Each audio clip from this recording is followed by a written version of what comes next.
telecast presented by Applebee's. Energy here in Watkins Glen, New York, absolutely fantastic. It's time for last-minute thoughts and stories from the hardest-working pit reporters in the garage, beginning with Marty.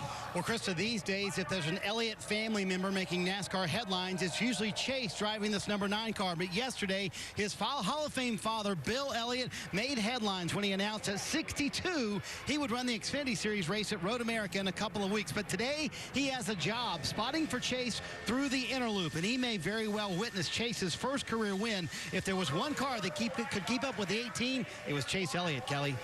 Denny Hamlin has had at least one win every year of his Cup career, but he's winless here in 2018. Could this be the place that changes all of that? Well, Denny Hamlin won this race back in 2016. He's had 5 straight top 10s on road course races. And oh, by the way, Dave, he starts from the pole position. Kelly, racers have a lot of bucket list items, and even though Kyle Busch has won here 2 times, his crew chief Adam Stevens does not have a trophy from here with Kyle. It's on his to-do list for today, and it could very well happen. Hey, remember, you can't roll a strike until you get the ball rolling. So let's get the engines fired here at Watkins Glen.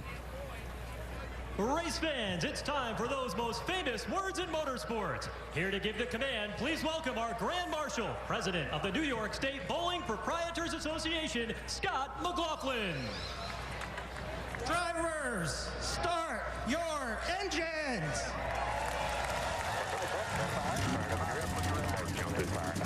Yep, copy count 2.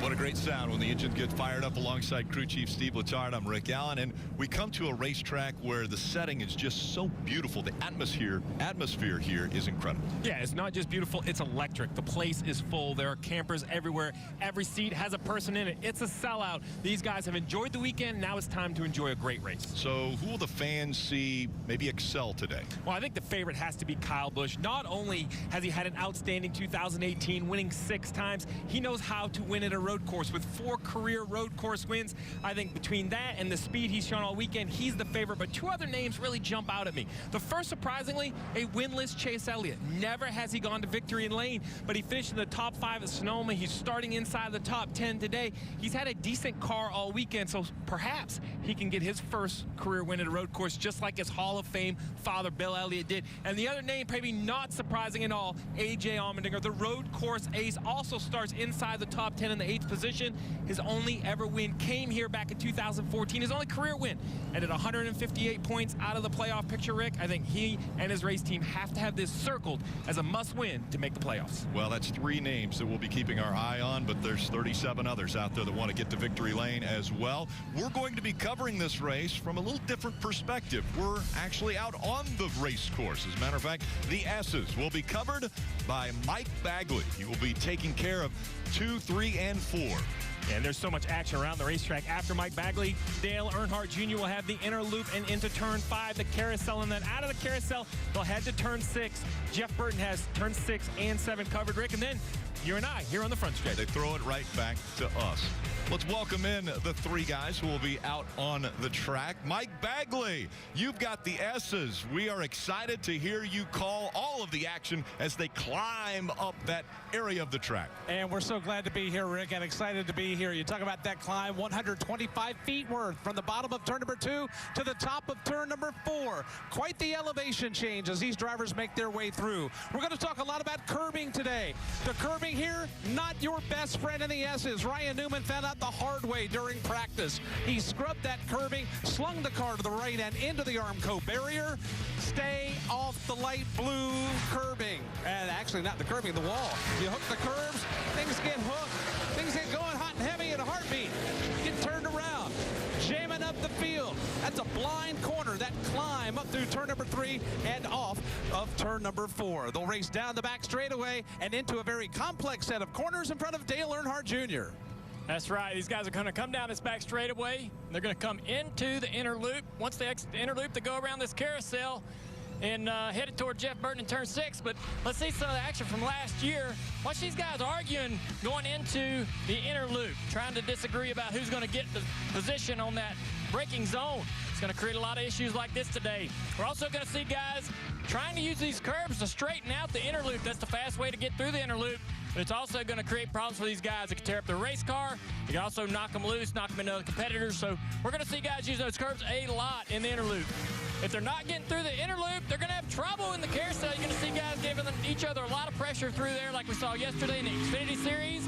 Keselowski didn't get through the inner loop very well. Larson was able to give him a lot of pressure in the carousel. Those guys are going to have a lot of fun over here today. I'm going to have fun watching them. Then they head to Jeff Burton. And I'm excited to see him come off that carousel onto the back straightaway, because that's where the action starts, trying to position yourself for turn 6. And we've seen huge wrecks here. We've seen big impacts. You're going so fast, and then you hit that outer wall, and it careens you back into the straightaway right in front of ongoing traffic. That is something we've seen here time and time again. I was one of them. I wish I could forget that one, but I can't. And then they come to turn 6, a battle for the win late in the race. Turn 6 and side by side in turn 7. Many times we've seen these two corners determine the winner of this race. Yeah, Jeff, there have been fantastic finishes here at Watkins Glen. And on this perfect day, we would expect nothing less. A sold-out crowd at Watkins Glen International. Green flags next.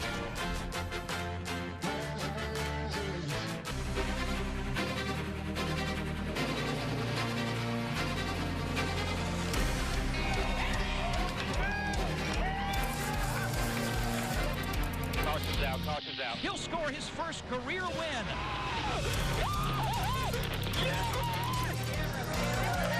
He runs out of fuel. Here comes the 22. Logano's going to win at the Glen.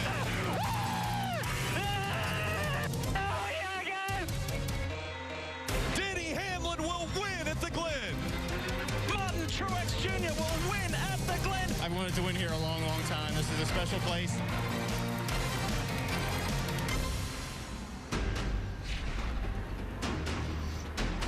And the field rolling around this 2.45-mile road course. Let's take a look at today's starting grid, brought to you by Applebee's. Up front, Denny Hamlin and Kyle Busch. Joe Gibbs Racing well represented in row 1. Denny Hamlin, the 2016 winner here. Well, perhaps a favorite to watch today. Chase Elliott starting inside row 2 next to the two-time winner Martin Truex Jr. going for 3 in a row this week at the Glen.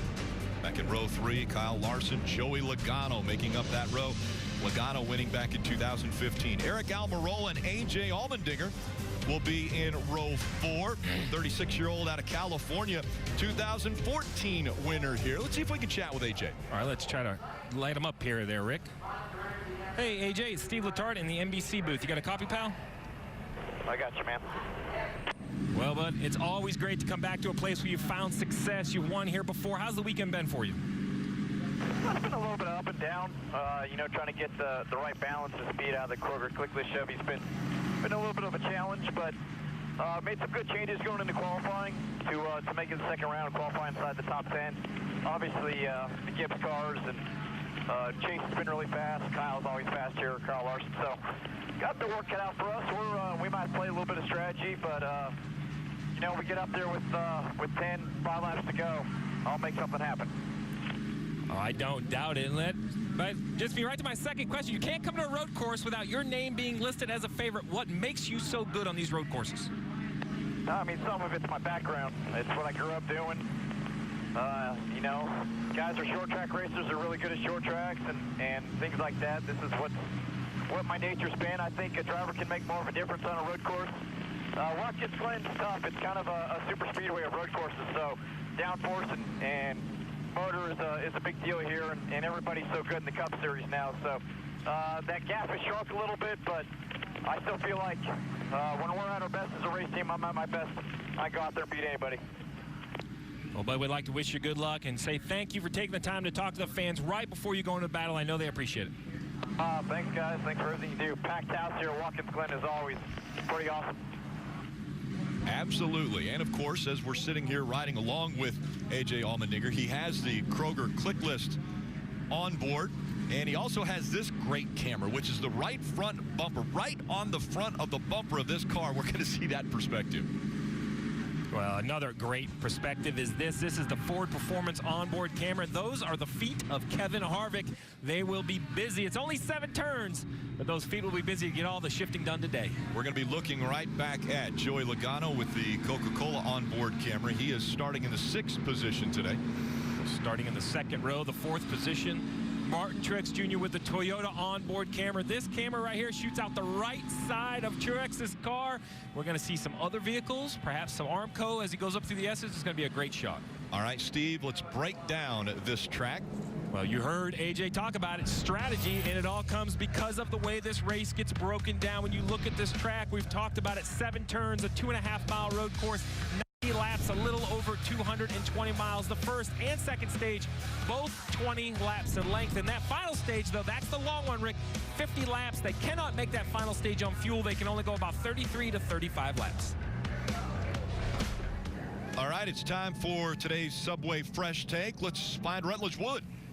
Rick, I am here on the infield on top of the Tower Suites right after turn 1 as the cars are heading up the hill to the S's. And the great thing is I've got an incredible view, but I want to show you the view from the helicopter that really shows you exactly what these drivers are going to deal with going up the hill. First off, the reason that we call it the S's are because they are just that. It's a series of left-right turns. It looks like the letter S linked together. You're going to see Mike Bagley over there. Then as they head up the hill, they're going to go to what they call the inner loop or the bus stop. They call it that because it actually looks like you're pulling over to stop the bus, just like Mr. Swafford that picks up my daughter for school. Now, if you miss that turn, you got to come to a complete stop. Then you head up through the carousel. They call it that because it's just like the carousel you used to ride as a kid at the fair. The real question is, are you going to pick the horse that looks like a real horse or maybe a tiger, or are you going to end up looking like a donkey coming out of there sideways?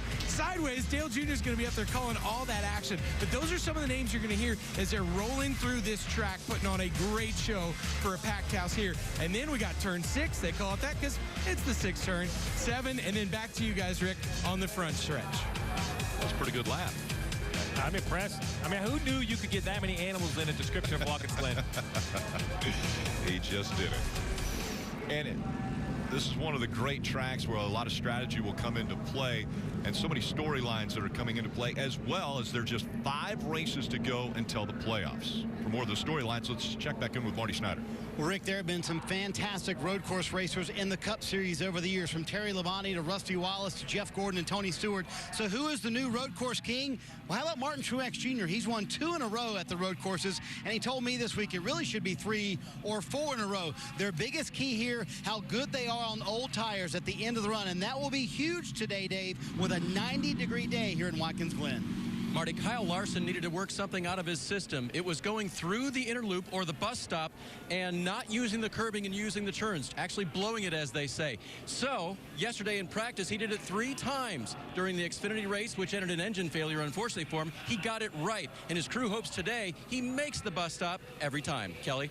Kevin Harvick is already having a career year with 6 wins on the season and plenty of races left ahead. But this team told me they're not anywhere near being done. They'd like to win 10 races or more this season, and you have to respect Harvick's chances here at the Glen. He's one of just 3 drivers in this field to have won more than once on a road course race. All right, admittedly, though, they do have a little work cut out for him. Kevin Harvick qualified 15th, Rick. Yeah, he's got a ways to go if he wants to catch up, but strategy comes into play for every single driver and team here. It could help him out. It could hurt him today. Denny Hamlin starts up front. Green flag when we come back.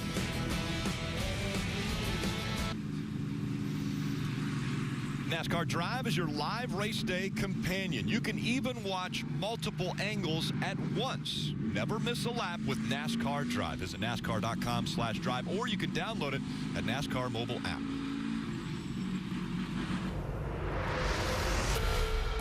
Super speedway of road courses. We've seen some big wrecks there. There are trouble spots around this track that the drivers will have to deal with. If you don't do everything right, the little things will bite you and turn into a great big problem. I'm too old for this. It hurts too much. Big crash, bud. Got dumped. Be done. Oh, just something was up. No spin, go hot. Right front is tore up pretty bad.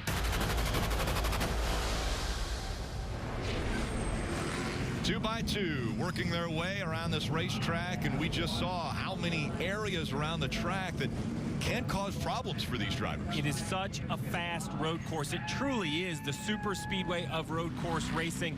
There are not a lot of slow corners. Turn 1 perhaps is the slowest, but there are straightaways at over 175 miles an hour into heavy braking zones, and just not a lot of room. When there's an accident, it usually collects multiple cars. We've seen some huge impacts.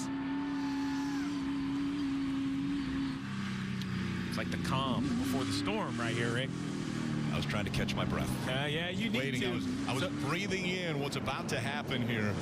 These drivers need to do the same thing, catch your breath. It may only seem like 90 laps. That may seem like a short race, but we heard Kyle Busch in the pre-race show talk about how grueling in this heat 90 laps will be. Things happen so quickly here. They're going to get the green flag, accelerate as quick as they can, and then be slamming on the brakes because that is one of the first passing zones. Turn 1 as they go downhill into turn 1. It's Denny Hamlin and Kyle Busch making up row 1. Hamlin in the 11, Kyle Busch in the 18. We're underway from the Glen. Denny Hamlin has a great start on the inside, heading into turn number 1. Kyle Busch might be fighting for that second spot. Coming up on the inside, here comes Chase Elliott. They're headed your way. Looking three wide for a moment. Kyle Busch has to back away. It's Denny Hamlin trying to hang on to the lead, but it's Chase Elliott to the outside, side by side for the lead for just a moment. Hamlin pulls away with the lead, but Chase Elliott stalks his every move as they exit turn number 4. Heading into the inner loop, Kyle Busch looks out to the... Oh, he's going for a pass on Chase Elliott. What a move. Incredible restart by Chase, but now he's back to 3rd as they come out of the inner loop. Everybody gets through their A-OK. Into the carousel. Awesome action so far as this race gets underway. Hand down the back straightaway.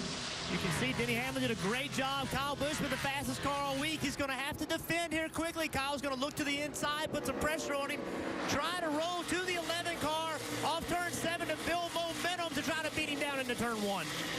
And challenging for that spot. Here comes Kyle Busch. He looked to the outside, trying to set up Denny Hamlin as they come down the front stretch. Now he looks to the inside. Hamlin blocks. He moves to the inside. Hard on the brakes. Denny Hamlin trying to stay in front of that 18. Smoke coming out from behind the 11. Now he goes to the inside. Here comes Kyle Busch for the lead. Hamlin swings way wide out of 1. That opens the inside line for Kyle Busch, and Kyle slips. Look 3 wide again for just a moment. Hamlin's able to hang on to the top spot. Hamlin in the 11 back to the lead. It's Kyle Busch in the 18 3rd. And now Chase Elliott under fire from Martin Truex Jr. for 3rd. Unbelievable racing at the start of this event. Sideways, side by side into the inner loop. You just don't see guys make that work. Still side by side on the exit. Kyle Busch is fighting so hard to take the lead here from Denny Hamlin as they go through the carousel. Oh! Denny Hamlin checks up, and all the field has to check up behind him as they come out of the carousel. Not sure there wasn't a little bit of contact there, Junior. Martin Truex Jr. has used all of this momentum to catch on these guys all the way up to 3rd, caught them side by side, up through the S's, took advantage of them. Now he's on attack, trying to take the road. Trouble right in front of me. Joey Logano in the sand, did not make contact. Keeps rolling, he's going to stay on that path to keep him getting buried in the sand. Still keeps the car rolling, no contact. He's going to be okay. Just lost a lot of track position. And Jeff, you guys talked about that contact further up in front of Joey Logano. Well, it always happens that it's a chain reaction. Logano got damage on the nose, and you saw him not able to turn the car going into that corner. Fortunately, he's able to make it to pit road quickly. He is already here in his pit stall. They're going to assess the damage on the 22, but some early damage in a chain reaction accident on the racetrack. See the damage on the nose and the hood. The 20, this is an aerodynamic track. As fast as it is, that will affect the handling. So as Jeff called, I don't think he got damage going in the sand. The damage was right here in the carousel. As the whole field stacks up, you see right here the 42 checks up. Heavy contact between Joey Logano and Kyle Larson. He was running in the 6th position, and then as he goes down into turn 6 underneath Jeff Burton, the car goes straight. We'll have to keep an eye on the 22 to see what kind of repairs they can make as the race goes on. Still out front, Kyle Busch now has almost a second lead over Martin Truex Jr. running 2nd. Chase Elliott 3rd. Denny Hamlin 4th. Kyle Larson is 5th. A.J. Allmendinger running in the 6th position. And around goes Eric Almirola. He had a little contact. Here going if you can. Almirola in turn 7 gets turned around and backs the 10 into the wall. Caution will come out. Caution. so aggressive early on. And we see Almirola and a lot of damage to the right rear of that car. Well, you mentioned contact, Rick. It looked to me, you called it correct when it was live. Ryan Blaney inside the 10 of Almirola. I'm not sure Eric knew he was there. He ran the 12 onto the curb. Blaney had nowhere to go. Contact with the 10. He spins around. Heavy damage to the tail of Eric Almirola's car. Going to the garage. Marty, what's going on with the 22? Well, Rick, first of all, Joey Logano is done for the day. You see he and Todd Gordon talking to NASCAR officials. Let's back up to the accident. When that accident happened, they broke an oil cooler in the 22 car. Between that time and when they got back to the garage area, because their pit stall was so close to the entrance to the garage area, NASCAR put them on the damaged vehicle policy program. That means if they come to the garage area, they are out of the race. Todd Gordon did not know they were under the damaged vehicle policy, and so he brought Joey to the garage not knowing that, and in essence put themselves out of the race. So Joey Logano will have to go to the care center here. We'll get a word with him in a moment, but a lot of disbelief here on the 22 team, Kelly.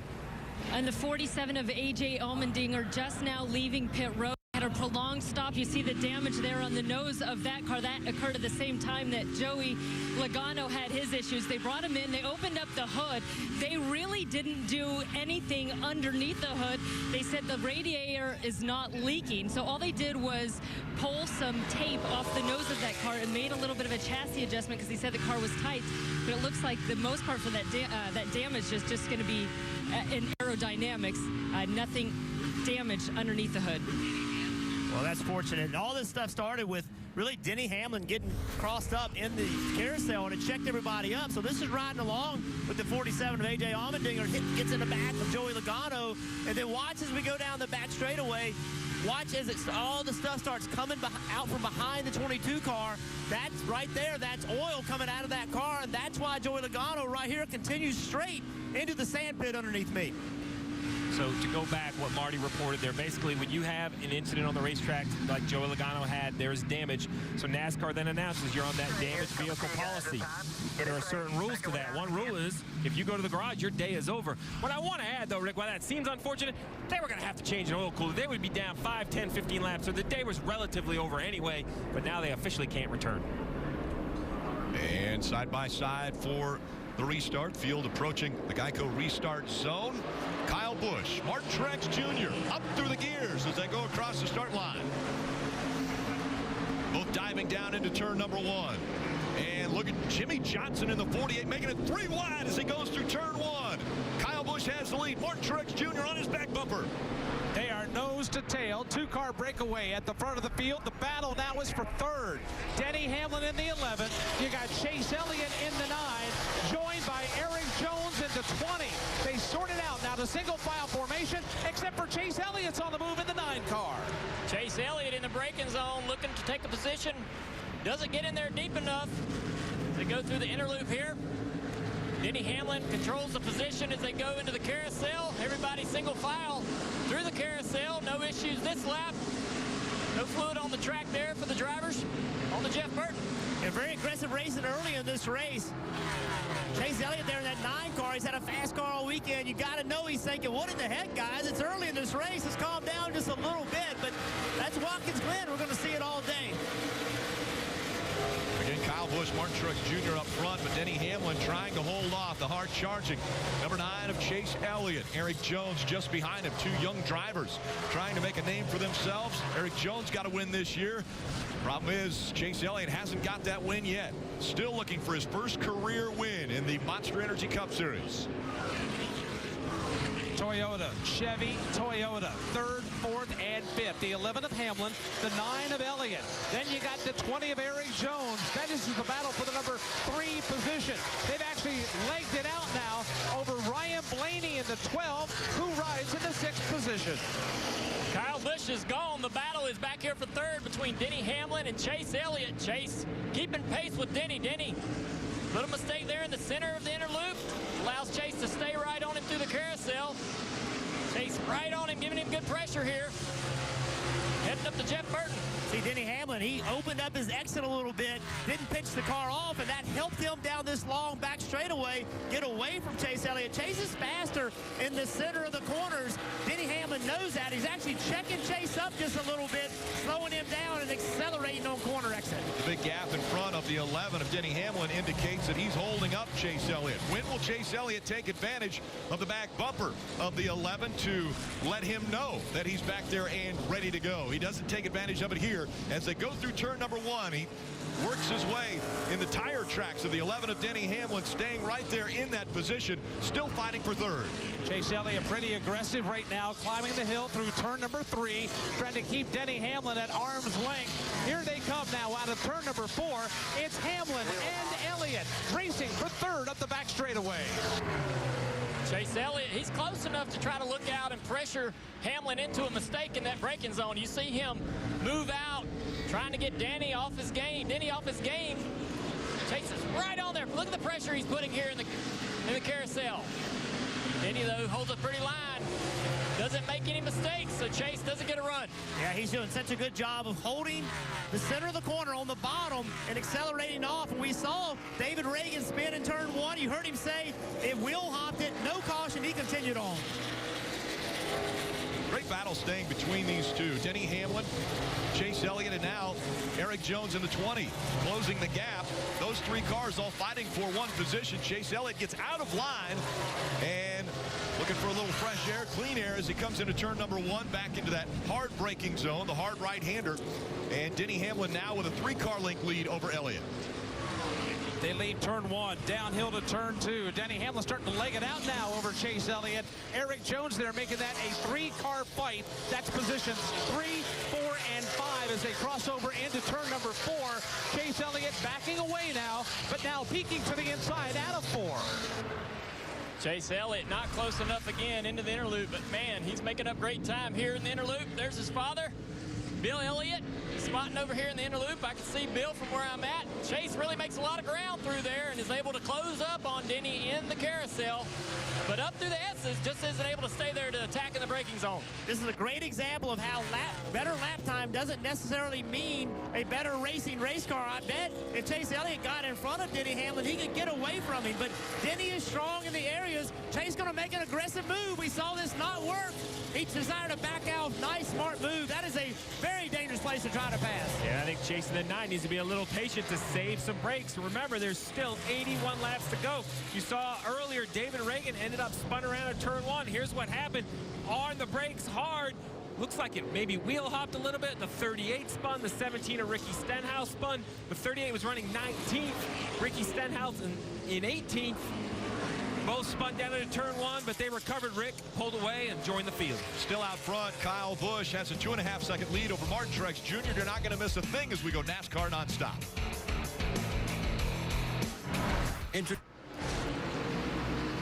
You're watching Monster Energy Cup Series Racing from Watkins Glen. Telecast presented by Applebee's.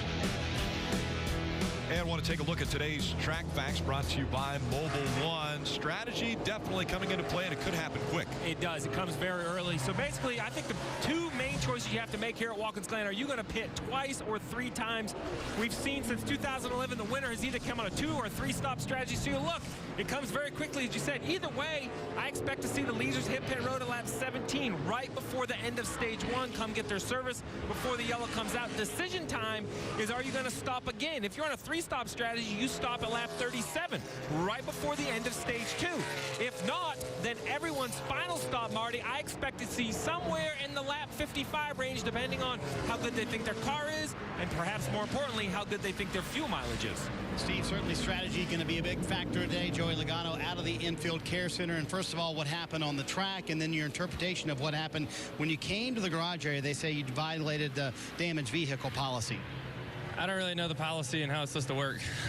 That's not technically my job to understand that. But on the racetrack, we're just racing hard, and I was going to try to make a run off a carousel on Larson, and was trying to keep the nose on it into the bus stops. I saw they were all racing in front of me really hard, and thought I could try to make a run and get some momentum off the carousel, and I was right on Larson. I think they checked up in front of him, and he lifted, and I was right there, and I guess my bumper bar went underneath his bumper, I guess, and just knocked into the radiator and then punctured a hole in it. So didn't take much. Kind of the same issue we had last week. So we just got to figure out how to make the car a little bit more durable, or we got to race it like it's an Indy car and get away from everyone. I don't know. Either way, we just got to, I don't know. It's tough. Last 2 weeks we've had trouble early in the race. So felt like I had a car that could maybe run with these guys today. And unfortunately, the Shell Penzo Ford's behind the wall, and that'll be it. So went from 0 to 0 pretty quick, didn't I? Well, you can understand the frustration from Joey Logano after winning yesterday. He will finish last here today. And only the second time in his career that he's ever finished last. So difficult day for Joey Logano. We saw earlier how David Reagan and the 17 of Ricky Stenhouse Jr. had a problem in turn 1. Well, he's having a few more issues. Yeah, he gets to the left side of the grass off the top of the S. That is a dangerous place to leave the asphalt. He's lucky he didn't get into an accident. Now he has to be concerned about the temperature. Look at that lower grill of the 34 of Michael McDowell, debris on the 14 of Clint Boyer as they come through. Other cars, Kevin Harvick.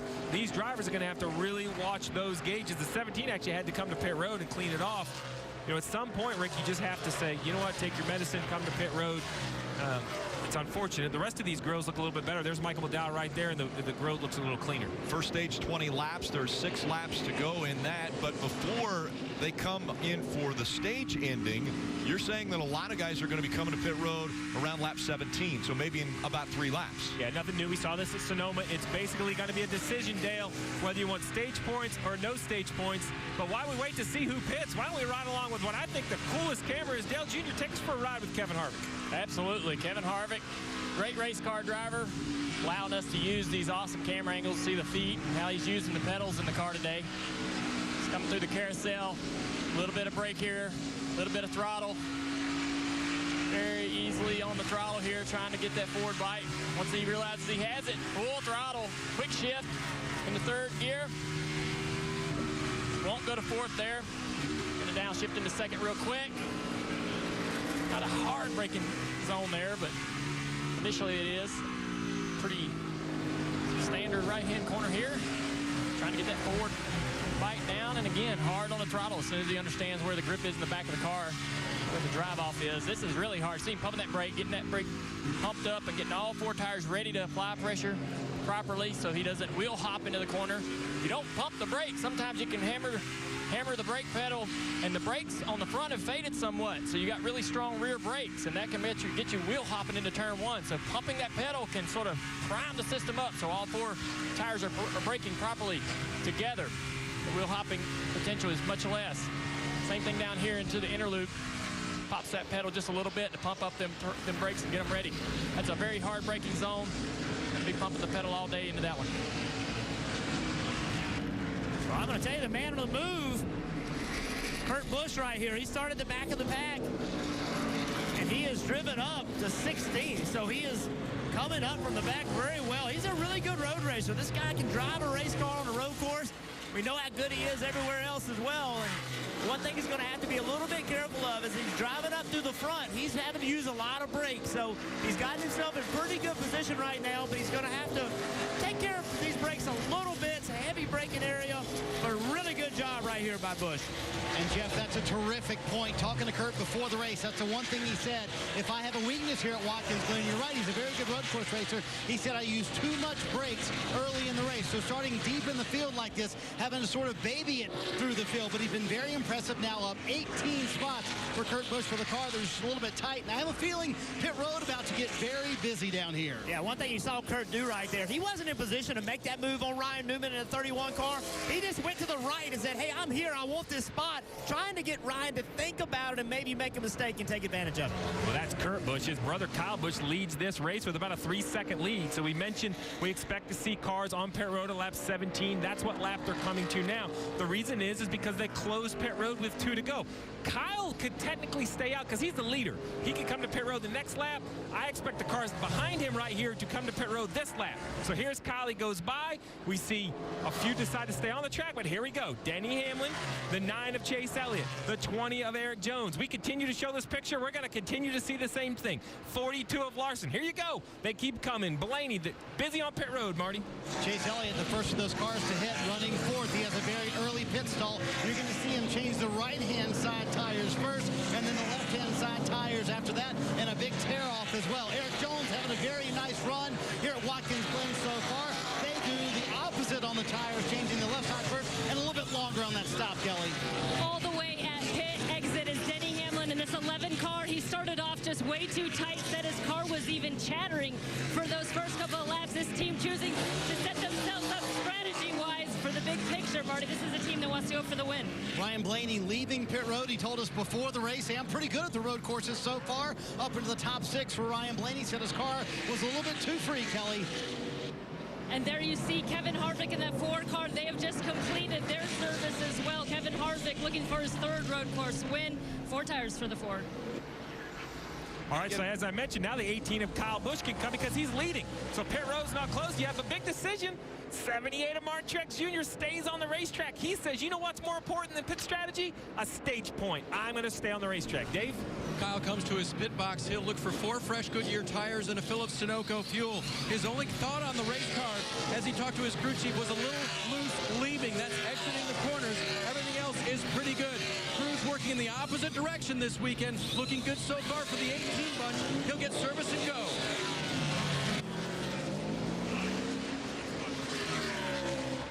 And what Dave said, they're working in the opposite direction. Normally the cars will come to the crews from their right, and they will be jumping out in front of the car, changing the tires, going to the other side of the car, changing the tires, putting fuel in. So this is completely different because the cars are now coming from their left here at Watkins Glen. Just one more thing to complicate the road course. So a quick update. This is the race leader, the 78 of Martin Truex Jr. coming to 1 to go. He wants to get that playoff point for winning the stage. Jimmy Johnson running 2nd. Why did he stay on the racetrack? I think it purely comes down to the playoff picture. Remember, he's only about 100 above the playoff picture. He needs points. He'll get 9 points for finishing 2nd. William Byron has the same idea in 3rd. We knew there were going to be priorities. Decisions were going to have to be made. I really love this choice by Chad Knaus. We look at Jimmy Johnson, came in only 107 above. That seems like a lot, Rick, but we just saw Joey Logano. He's going to finish last, right? Anything can happen. Points can go away very quickly. Look at the standings. There are the playoff points as they start the final lap of stage 1. Look, he's at plus 128 where he currently runs. You know, it's this balance. This is what stages have done to crew chiefs. They have to decide a priority, and as we see the final lap running, look, all these guys are going to lose track position because when this green and white checkered flag comes out, Kelly, they'll come to pit road. Yeah, and how about this test for the 48 of Jimmy Johnson? They're telling him to keep his teammate William Byron behind him. The only problem, Jimmy Johnson's rear view mirror inside the cockpit, the giant rear view mirror they put on for these road course races has fallen off. He just said, I can't see anything. You can see it bouncing in there. I was going to say, I think I can see it moving. If you look kind of behind the windshield wiper, it moves up and down. That's something that they're going to lose track position anyway. It's going to be interesting to see if they want to fix that. Yeah, that right there, I mean, for a driver on a road course where you have to block on corner entry under braking, that is a huge disadvantage to not have a mirror. And Martin Truex Jr. keeps his winning ways going as he will win stage 1 at Watkins Glen. He won a year ago the race and won at Sonoma earlier this year. The battle continuing for position here between the 11 of Denny Hamlin and the 9 of Chase Elliott. Those two fighting for a spot as they come straight at Jeff Burton in turn 6. Denny Hamlin still holding on to that position. These two have been fighting for spots all day long. Chase Elliott working the high side. Can't get by the 11. Now he crosses him over. Looking to the inside. A drag race as they come to the finish line. Chase Elliott, Denny Hamlin, and Hamlin. Noses just in front of Elliott. And again, every point matters. They're fighting for points to be in the top 10. Monster Energy Cup Series racing from Watkins Glen. This telecast presented by Applebee's.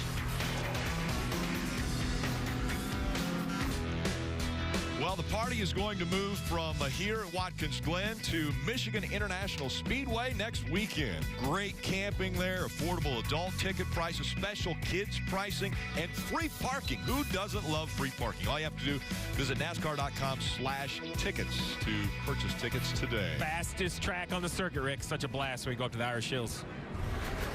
Let's take a look at this mirror that's falling out of Jimmy's car. If you look there right under the Monster logo, you're going to see this thing bouncing around in there as he goes through the inner loop. That's pretty much renders that thing useless. I mean, it's nothing he can use. He won't be able to see as guys are starting to challenge him in the braking zones of the inner loop. His crew chief doesn't want to make the change or the fix because it takes a lot of time and you use a lot of track position doing that. Marty. Hey, guess who won this race last year? Martin Truex Jr., Cole Pern, using the same exact strategy today. They run the full stage here, get that stage win. They'll stay out to about lap 55. Truex said, I just need more overall grip. That's my biggest complaint. They're going to do that with air pressure for fresh Goodyear tires. And again, doing that opposite way of pitting here on pit road, Kelly. So in order to not lose time here on pit road, the team is going to hand Jimmie Johnson a nut driver and perhaps some duct tape so that he can fix that rear view mirror himself. On top of that, he said he was a little bit loose getting into the right-hand turns. Same goes for his teammate William Byron, the rookie in that 24 car. He also said he was a little bit loose in those right-handers. 4 tires. And the race off pit road brought to you by Kroger Click List. 4 spots gained by Alex Bowman. Chris Buescher also gains a few spots. Paul Menard, he's going the right direction. Michael McDowell, the wrong direction. It's the Go Bowling at the Glen. And it has been an interesting first stage already. Now tomorrow, this Ninja Warrior overcame his own struggles to help inspire others. Be there for the emotional run that will have America cheering. Emmy-nominated American Ninja Warrior. That's tomorrow night on NBC. And the driver of the 13, Ty Dillon, is actually going to be competing on that show as well. Let's take a look at the Toyota Camry on-track car, and we'll check in with Rutledge Wood. Rick, when you're looking at this Toyota on-track car, you really notice the splitter down here because when the guys are driving over that bus stop, you see so violently they hit this thing so hard. Steve, I'm wondering, how can they keep the nose protected when you saw there with Joey Logano? He barely had an impact, and it seemed like it shook that oil cooler loose. How do you do that dance when cars are jumping over that spot so hard every single lap? Well, as you see right here, the 11 going over it. I think the whole key is to hit them relatively straight. You just can't drop whatever your inside tires are to the grass. That's the big drop off. So as long as you have 2 tires on the asphalt or on the curbing, the other 2 tires on the curbing, the splitter has a chance to survive. If you ever get put out in the grass, though, Rut, that splitter may be the first thing that goes. All right, so all of the cars have been to pit road. They have taken care of this first part of the strategy. I'm going to let you have a little bit of a break. I want to bring in the guys that are out around the track, including MRN Sirius XM radios. Mike Bagley, he's in the S's. Dale Earnhardt Jr., Jeff Burton. Mike, what have you seen so far? I've seen a lot of aggression, Rick, and that surprises me. Normally, this is one of the more tame portions of Watkins Glen. The drivers want to go through here single file. They've been toying with 3 wide, having to back away. Normally, you don't see them go through here double wide. That Chase Elliott-Denny Hamlin battle, man, that's been epic. A lot of aggression here in the S's. What about you, Dale Jr.? Any aggression down there at your portion of the racetrack? Yeah, the first couple laps were pretty wild. Had energy level way up, but as things started to string out, there were some great battles. You talked about Chase Elliott, Denny Hamlin, those guys fighting it out. That's been fun to watch. Really everybody through the field, and it's been great also to see the strategy that these guys are using to take stage points or to put themselves up in position to win. Jeff? Yeah, that battle you guys keep talking about with Denny Hamlin, Chase Elliott, that's just started. It's going to continue. And then also the climb up through the field by Kurt Busch. He's now in 11th place, Kelly. All right, we talked about Jimmie Johnson's mirror. Here was the discussion on how to fix it. We probably don't need to lose any spots or anything messing with this, okay? Yeah, if you just hand it to me, I'll figure it out. Would you like a roll of duct tape as well? Just a nut driver. Give you a nut driver. And Andy's pink slip. We'll give it to you both at the same time. Okay, so unfortunately, Jimmy has not been able to fix that rear view mirror, so they're just going to move on without it. It's up to his spotters now around the track to act as a rear view mirror for him. And Chad Knaus, his crew chief, just saying, hey, you don't need a rear view mirror. Keep your eyes forward. You're doing great. And once again, the field approaching the Geico restart zone. It's Kyle Busch and Denny Hamlin once again up front. Up through the gears again, but then hard onto the brakes as they go into turn one. And once again, here comes Chase Elliott working to the inside. Elliott trying to take the lead as they come out of turn number one, all over the back bumper of the 18. Kyle Busch slipped just a tad coming out of turn number one. So did Denny Hamlin. That left the lane open for Chase Elliott in the 9 car. It'll be Elliott going to the number 2 position. Here are teammates, the 11 of Hamlin, the 20 of Aaron Jones. They are side by side for third as they exit turn 4. The leaders are driving away, but back there in third, it's a great battle between teammates. Side by side into the inner loop. Denny Hamlin takes the position from Jones as the rest of the field snakes through. Behind Jones is McMurray. Teammates Jamie McMurray and Larson going through the carousel there. Look at those cars battling side by side through the carousel back in the pack. A battle right here. Chase Elliott, he's taking a look at Kyle Busch right on the rear bumper. Look how close he is to him. He's going to take a look right here into 7. Side by side. Kyle Busch squeezes him. Tight battle coming to the start-finish line. Kyle Busch still out front. Chase Elliott giving him everything he can right now as they're fighting for that top spot.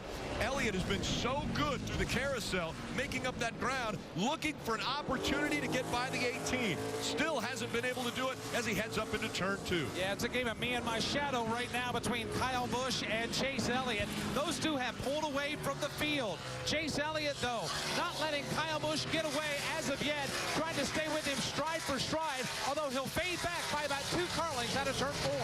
Chase not close enough to make a challenge into the inner loop. Proud Papa watches on as he spots him through this inner loop, battling for the lead. Look at Chase get loose in the center there. Fighting hard for every bit of grip. He's got a great race car, and he's putting the fight to the guy who we thought had the best car all weekend, Kyle Busch.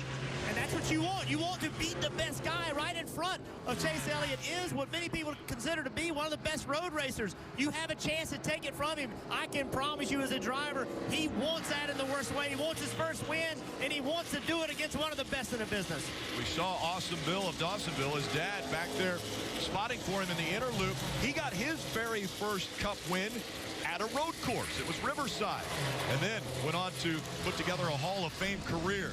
Chase Elliott still looking for that first win as he right in the tire tracks again. There we saw a little smoke coming out of the 18 of Kyle Busch making a little mistake as he broke in turn 1. Marty.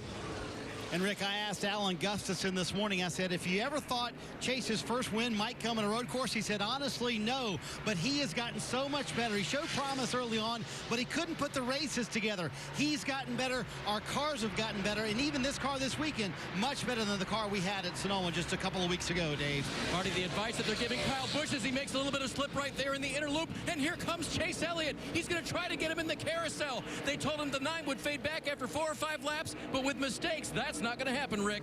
Not at all. And coming out of the carousel, he was all over the back bumper again. Chase Elliott continues to dog that 18 so hard. Listen into the 18 radio.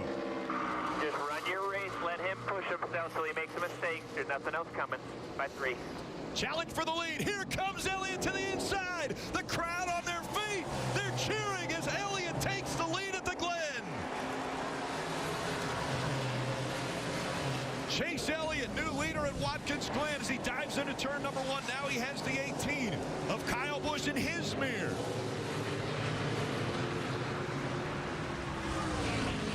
They come to the S's. Watching this crowd in the S's go absolutely crazy right now. Chase Elliott around Kyle Busch. He's not only taken the lead, but he is pulling away by 4 car lengths up the back straightaway. Kyle Busch had to surrender the spot after all that pressure.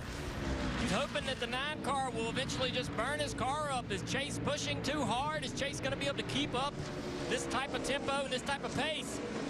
Kyle definitely was making those mistakes out front, and he decided to move over and let Chase have the position. That's the thing. I don't think that Kyle Busch was taking it easy. We saw him lock the brakes up getting into 1. We saw him sideways through the inner loop. It wasn't like Kyle Busch just said, hey, I'm going to drive easy and let Chase Elliott take this lead. Chase Elliott grabbed him from it. It wasn't, hey, I'm just going to be easy. That was just great driving by Chase Elliott. Well, Jeff, and I have to think we might be looking at the 2018 most popular driver, because when he took the lead, it was popular. So we see see new guys at the front, Chase Elliott, Kyle Busch. Well, not just him. Look a little bit farther back. The 20 of Eric Jones, the 1 of Jamie McMurray. That strategy has helped. Jamie McMurray currently running in the 5th position. Well, he was running around 10th at the first stage. He came before the end of the stage break. That's how he gained his track position. You look a few cars behind him, the 78 of Martin Truex Jr., the car that decided to stay on the racetrack, he had to restart back in 12th, currently running 11th. This is what he did last year. He was able to recover. It'll be interesting to see, Rick, can the 78 recover again and move back up through the field? Well, the 78 was in this position a year ago when he went on to win the race, but he's going to have to go by, as we mentioned, maybe the most popular driver in NASCAR right now. Well, he is #1 with that fan right there. That's a nice sunburn.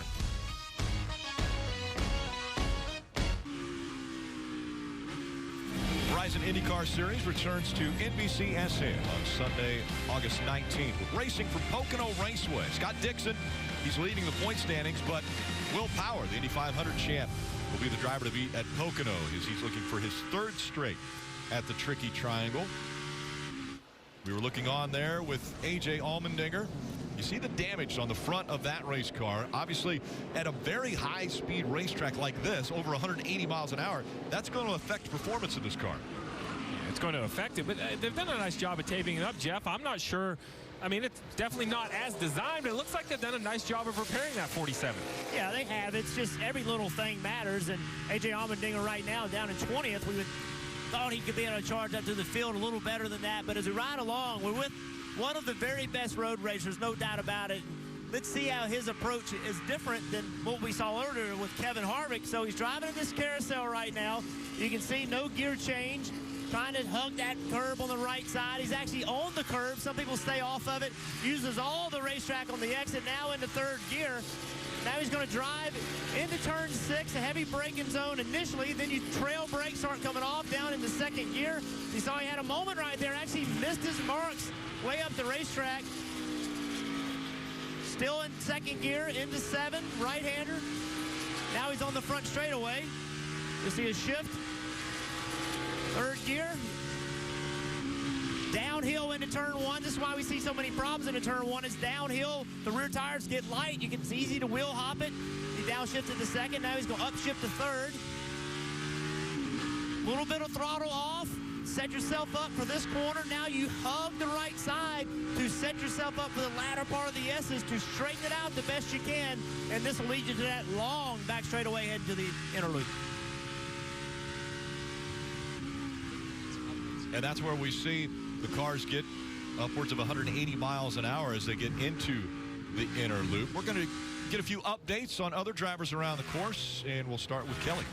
As we look at that 1 of Jamie McMurray, his crew chief Matt McCall used some strategy to get him up into the 5th position where they've held on, and this team could use a good result. It's been 5 weeks since they've even had a top 15 finish, but McCall told me that Jamie likes these road courses just because they're different. They require some finesse and some control. Right now, Jamie McMurray saying the biggest issue in that #1 car is he's got a little bit of wheel hop, especially in turn 6, Marty. Kelly, it was honestly a disastrous Saturday for Clint Boyer and his race team. Let's see. So, #1, the car caught on fire. #2, it fell off the jack and damaged the right side. And #3, they had to have an unscheduled transmission change. But a much better Sunday. Boyer, other than dealing with some temperature issues inside the car, has driven his way up into the top 10. Always a threat at the road courses, Dave. Daniel Suarez started today 96 points behind the cut line for the playoffs. But last week, nearly won at Pocono. That gave the team some momentum. They hope they could carry here to Watkins Glen. For now, the driver who really needs a win to make the playoffs doesn't have the car that he needs. A little tight right there through the carousel. Difficult to turn. They hope to get that right before the day's over and give Daniel a chance. Daniel Suarez running 11th. Chase Elliott, he's up front. Could he win another stage? It'd be the 3rd race in a row.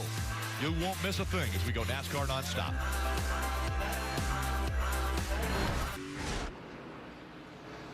Just under 4 laps to go in stage 2 of the Go Bowling at the Glen. Man, 4 laps to go in stage 2, Rick. I need to get logged into my fantasy team and see if I need to go to the garage, make a change. Remember, the 22 of Joey Logano, I'm sure he was in some teams. Well, he is already in the garage and out of the race. So, Junior Jeff, not to distract you out there on your perches in the corner, but you only got 4 more laps, guys. If you're going to go to your garage, you better do it now. And I don't think that's the only decision. I don't expect many guys to come to pit road here before the end of stage 2, but if they're going to do it, this is the lap they're going to want to do it. I expect everyone to be on a 2-stop strategy, which means they'll stay out. But as you see on the left side of your screen, last pit, everybody that pitted right before the end of stage 1, they've gained that track position.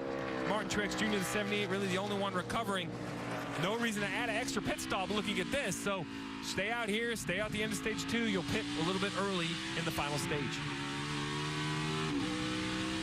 Right along with Martin Truex Jr., who's running 5th. Again, this was the strategy that he used a year ago to win this race. Marty. Hey, Rick, Steve called it. Here come the 3 stoppers. A couple of Stewart Haas cars. Clint Boyer on pit road said his car just got freer the longer they ran. Going to be an air pressure adjustment, trying to tighten up that car, and a fresh water bottle for Clint. Meanwhile, his teammate Kurt Busch with the same exact problem. They're going to take 4 fresh Goodyear tires and 2 free on the 41.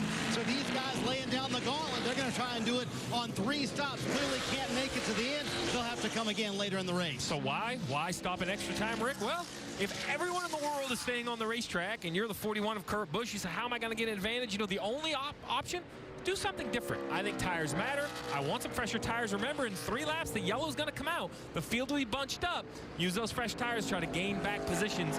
As Marty pointed out, everyone, even those 2 cars, have to stop one more time for fuel. Chase Elliott getting ready to cross the start-finish line. When he does, that closes pit road. 2 laps to go in stage 1. Chase Elliott looking for a stage win. Hasn't happened very often in 2018, but it has the last 2 races. So Chase Elliott, a little bit of a roll now as he goes into the S's. Climbs the hill up to turn number 3. This is going to put a smile on a lot of folks' faces. If Chase Elliott can hang on and pick up this stage win, he's leaving Kyle Busch in the dust. He's already hit set sail for the inner loop. Steadily just been a little bit quicker than Kyle Busch through this whole run. Chase has led 4 of the last 5 races. Before that, only 2 of the first 17. So these guys have found some speed in this Chevrolet. A Chevrolet, you hear that? Chevrolet finding a little speed today. Yeah, this is the Chase Elliott I think we were all believe we would see when this year started. So much optimism about the new Camaro, but they just didn't run, and now they're starting to make gains. And Chase Elliott has dealt with the frustrations all year long, and sometimes those frustrations make you better. When you have an opportunity, you're a little more hungry. It means a little bit more to see if Chase Elliott can close it out today. Well, and you mentioned Chevrolet. This is a fast racetrack. It tells me they may have made gains aerodynamically. Chase Elliott doing a wonderful job on the racetrack. Alan Gustafson calling a great strategy, sticking to their guns. 1 pit stop early, probably 1 pit stop later in the next stage as they take the white flag here for the last lap of stage 2. Chase Elliott climbing the hill yet again, just trying to keep it back in, keep it in one straight line, make it back to the start-finish line to get that win. He's been on cruise control for about the last 10 laps or so. Smooth lines and really pulling away and really in his zone right now, Dale. There you see his dad, Bill Elliott. Bill announcing this week that he's going to be racing in the Xfinity race at Road America. Man, that made a lot of people happy on social media. I couldn't believe it when I read that. Pretty exciting. I'll be tuning in for that, but Chase doing it right now, coming out of carousel into 6. Yeah, Road America's a road course, so Chase said, hey, Dad, here's how you do it. Now, this is a road course. This is how you're supposed to do it. Just get out front and lead. Bill Elliott has taught Chase so many things growing up, and now Chase has an opportunity to teach Bill a little something.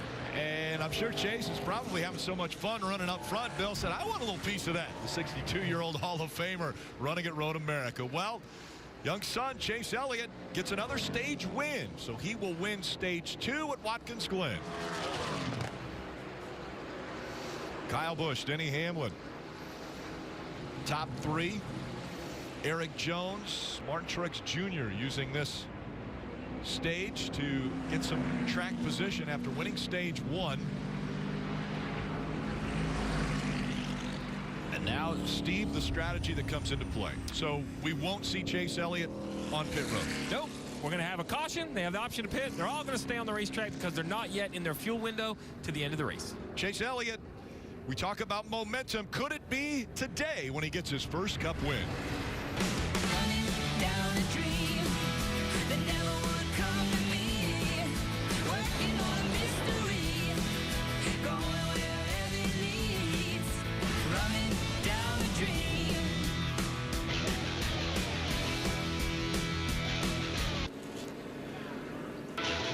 Monster Energy Cup Series Racing from Watkins Glen.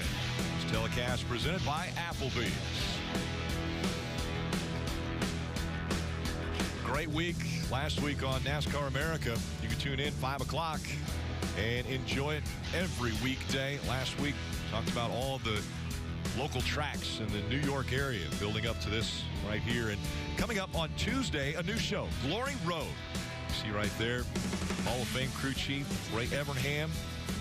He will be talking and exploring the history of NASCAR and so many big names involved. Rick Hendrick, Jeff Gordon, Tony Stewart, Bobby Allison, all guys that this has been their life. So, Rick, you asked if anybody would come to pit road. I don't think Chase Elliott will, but I do expect cars to come to pit road, not because they can make it on fuel, but take the time to put tires on now, and then maybe 10 or 12 laps take fuel only. So a little bit of trickery. We see Blaney, Johnson, they're going to lead a majority of the second half of the field. So, as always, pit strategy continues to change, Kelly. All right, so the Jimmy Johnson rearview mirror saga continues, and now that they have opted to pit under this stage break, they're going to try handing him some zip ties to see if Jimmy can reattach that rearview mirror himself. As far as this car, the 48's just really loose in the right-handers. It's going to be 4 tires of fuel and an air pressure adjustment for the 48. So look right here, you see the mechanic reach in and some more parts and pieces to Jimmy Johnson. Give him a tear off. He doesn't want to tear off. He'd much rather have a rear view mirror. This is impressive that Jimmy's going to try to fix this as he rolls around here, but sometimes you have to do whatever's possible to improve your situation. So we see these cars pit right here with 48 to go. It's been well documented, Rick, you can only run about 35 or 36 laps on fuel, so they can't make it on fuel yet, but they have fresh tires, just leaving their options open. So it was Martin Truex Jr. that jumped up and won stage 1. Then Chase Elliott flexed his muscles and won stage 2. The big question now, who wins the race? And want to check in with Rutledge Wood. He's at the Peacock Pit Box. That's right, Rick. You know, speaking of bowling, the nice folks at Go Bowling made all the NBC team these sweet bowling balls. I got Dale Jr.'s right here. But you know what? I'm wondering, Dale, since you're over there by the carousel and the bus stop, who is going through there trying to wreck it and make 7-10 splits each time? Who you been watching? I'm sure all these guys are going through there a bit different every time. So it's hard to be consistent through the bus stop. But Chase Elliott, I mean, he is driving at 10 tenths through there. I'll tell you that. He doesn't look the smoothest, but he's certainly getting through there pretty quickly. We've seen it all afternoon, how he's made ground there. Marty. Hey, Dale, let's chat with his crew chief, Alan Gustafson. And so what's impressed you more, how aggressive your young driver's been, or the cheer from the crowd when he took the lead?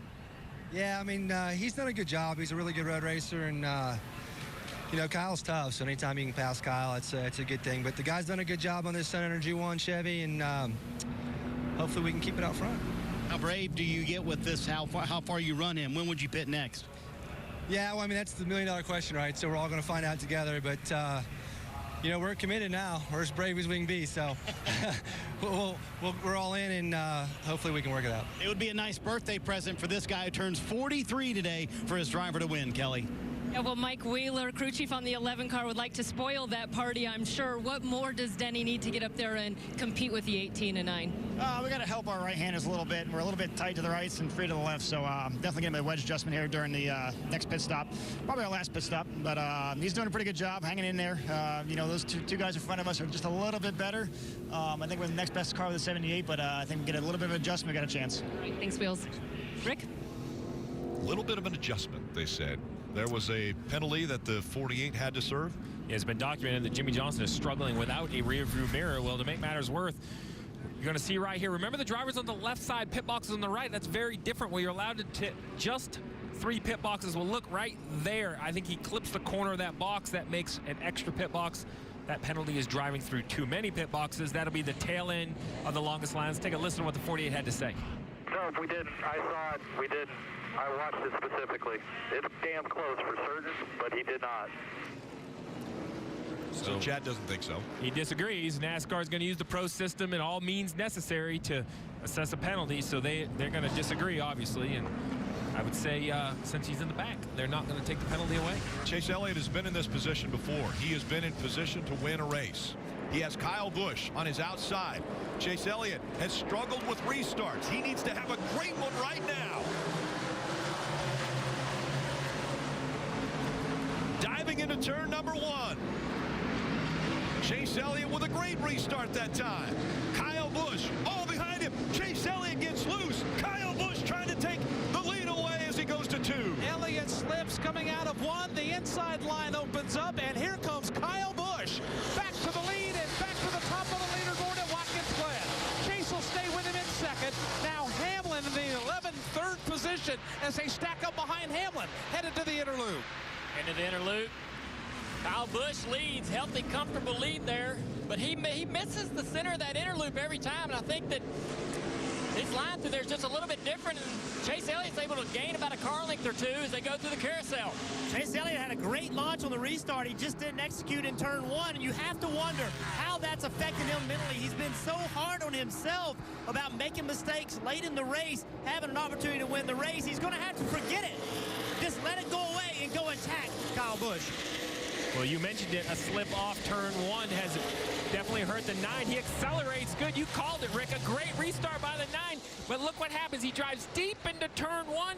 It pushes through the middle, and then he can't get powered down. He's up on the curb. That allows the 18 of Kyle Busch to get to the driver's right and clear him going into turn 2. Here they come out of turn number 1. Busch away with the lead. Elliott's in second. Battle behind them is for the number 3 position. You got Hamlin in the 11 there. That's that 2-car battle behind Chase Elliott. Elliott smooth, though, through turn number 3. Across turn number 4 as Kyle Busch in that green car will bring the field to the back straightaway. Kyle Busch with a healthy lead. Lost that track position. Chase Elliott wants it back. Man, look at those guys driving in the inner loop. What a great camera shot. Chase gains a little bit of ground again in the inner loop. Here's the battle for third. Teammates Jones giving pressure to Denny Hamlin as they go through this inner loop. Jones waiting on the throttle for Hamlin to make a mistake. Can't get a run off the carousel into 6. When did Eric Jones become a road racer? Here he is, racing against Denny Hamlin. Martin Truex Jr. behind him, going for his 3rd road course win in a row. So Eric Jones stepping up the road course racing game here in Watkins Glen. The battle continues between Hamlin, Jones, and Martin Truex Jr. They're fighting for that 3rd spot. Hamlin has it. Jones looking for it as we see the 31 of Ryan Newman around. That's right in front of me. He's able to get moving. I thought he was going to get stuck in the sand, but Ryan Newman able to get moving. No caution. No caution coming out. He stays going, but obviously losing a lot of track position. You're going to see this is heading down into turn 6. He just looks high. I can't tell if there was contact with the 34 if he just missed the lane trying to defend. In the end, though, the 31 spun around, as if Jeff mentioned, did a nice job getting out of that sand. But the pressure continues from Chase Elliott onto the leader, Kyle Busch. Chase Elliott runs that inner loop so good. He's really looking at the gain that he makes through that inner loop. Look at the pressure. He's really on the bumper, the 18. Kyle being real smooth, though, doesn't put a wheel off, doesn't slip a wheel, none, as they come out of the carousel. And remember the last time that Chase Elliott took the lead from Kyle Busch, it took him 4 laps to get by him. So that's about where we are right now. And right here, turn 6, this is where he did it. He entered low in turn 7, looking again to make the same move. Dives to the inside, trying to replicate what he did before to take the lead away, but Kyle Busch motors away from the 9 of Chase Elliott coming out of turn 7 as they dive back into turn number 1. Now it's a 2-car length lead that Kyle Busch has over Chase Elliott. All of that work that he did through the bus stop and the carousel washed away. See if he can regain that lost ground now, Rick. Chase Elliott falls now 3-4 car lengths behind Kyle Busch. This end of the racetrack belongs to Kyle Busch. Chase Elliott falls about 5 car lengths behind. Let's see if he can make it up through the bus stop, through the carousel, and on the other side of this racetrack. Bags, you said it right. That's the end of the track that Kyle Busch is the strongest, but Chase makes all his ground back up through this inner loop. Look how low he is through the center of the inner loop. And into the carousel, he also gains ground on Kyle Busch. Trying to close that gap back up. Headed to Jeff Burton into 6.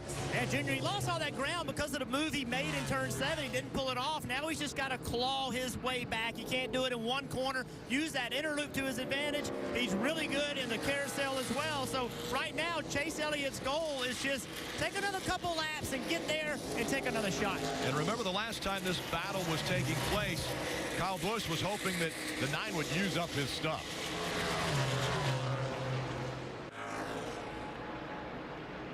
Just 40 laps remain in the Monster Energy Cup Series race from Watkins Glen. This telecast presented by Applebee's.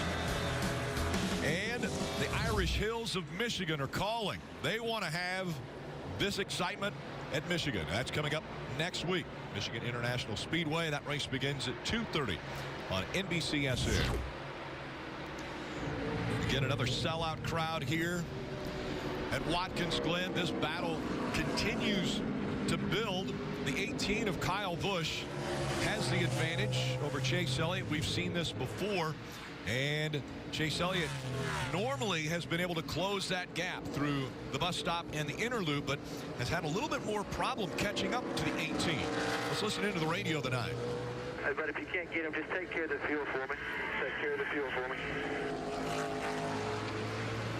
So, Rick, basically that's Alan Gustafson saying, listen, I appreciate the pressure you are putting on Kyle Busch, but Jeff, remember they pitted at 17. They got to make it to their next window. They've had a couple yellows at the stage ends, but that's it. We haven't seen any extended yellows.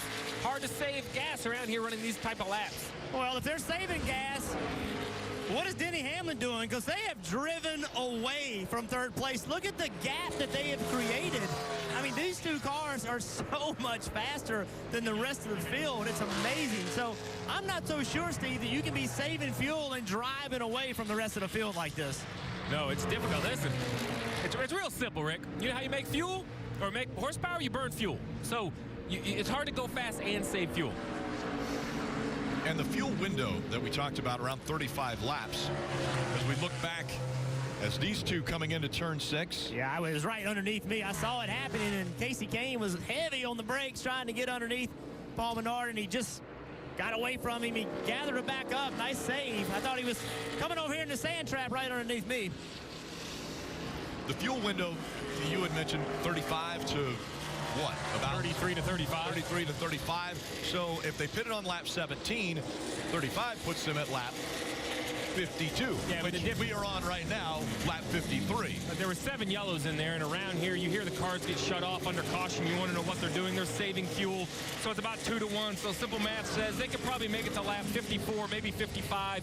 And then it's about execution, right? A strategy's great, but we saw Jimmy Johnson go through too many pit boxes in the Xfinity race. We saw a tremendous amount of penalties. You've talked about it, how backwards this pit road is. The driver's on the wrong side.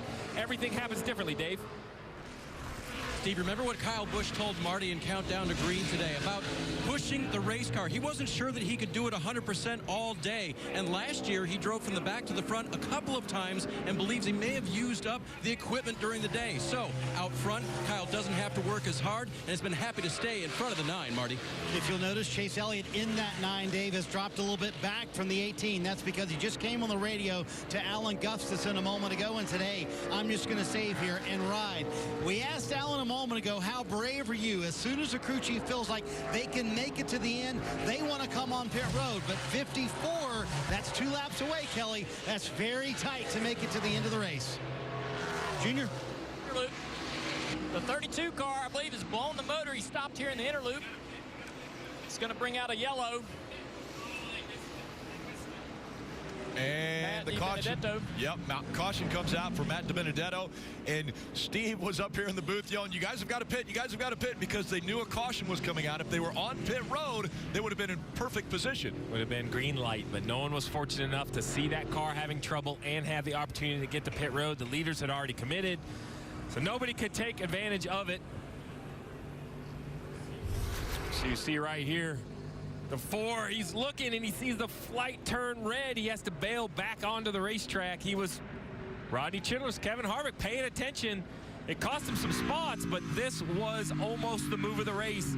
If he could have got on the pit road, so you see he's down there and he bails. You see the lights that go by right there, they're flashing red. That means pit road is closed. So that's a penalty. He couldn't have pitted. Marty? Hey, Steve, lap 53. This is exactly when the caution came out last year. Martin Truex Jr. and everybody in the field pitted on this lap, but Truex had to save a massive amount of fuel to be able to make it to the end. So this is going to be a stretch and give you a headache as a crew chief to make it to the end from here. Certain things are bound to happen, Rick. If you can run 35, you're going to be asked to run 37. There's something about NASCAR racing, road course racing, and fuel strategy. All of these cars right here, the whole field will be forced. Now it's time to come to pit road. We're going to see who can do the best job, barring any other yellows. You get yellows, you can save gas, you're fine. But last year, there were no yellows. So you mentioned restarts between these two front guys. This next one's going to be important. But first, it's on the pit crews. Yeah, it puts so much pressure on the pit crews because all of these teams will be coming down to pit road when pit road opens and having service done to their cars. Yeah, pit road's not open yet. The other interesting thing, Rick, is remember some guys, they only have 9 or 10 laps on their tires. Will someone try to get a big advantage by getting gas only? And look at Kevin Harvick. Look, he knows it. Oh, shucks. So close. That was going to be his chance.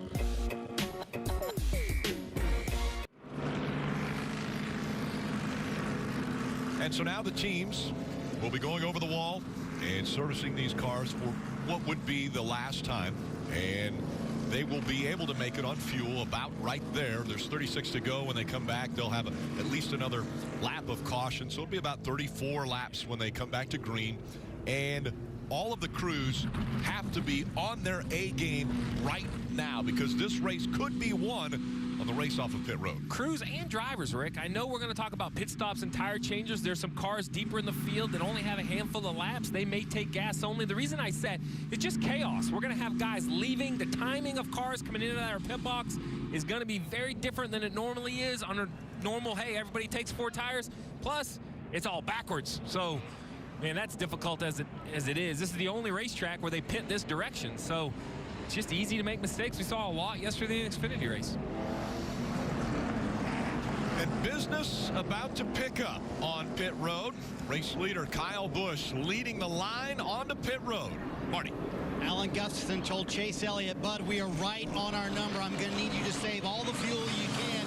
And then he told John Giannotto, the fuel man, make sure you pack it full of Sunoco fuel. A little bit tighter up through the S's for Chase, but no chassis changes, Dave. The leader likes the balance on his race car. 4 Goodyear tires full of Sunoco fuel. If they can get a piece of tape on the front of the car as well, they have some wiggle room with the engine temperature. That'll help the aerodynamics.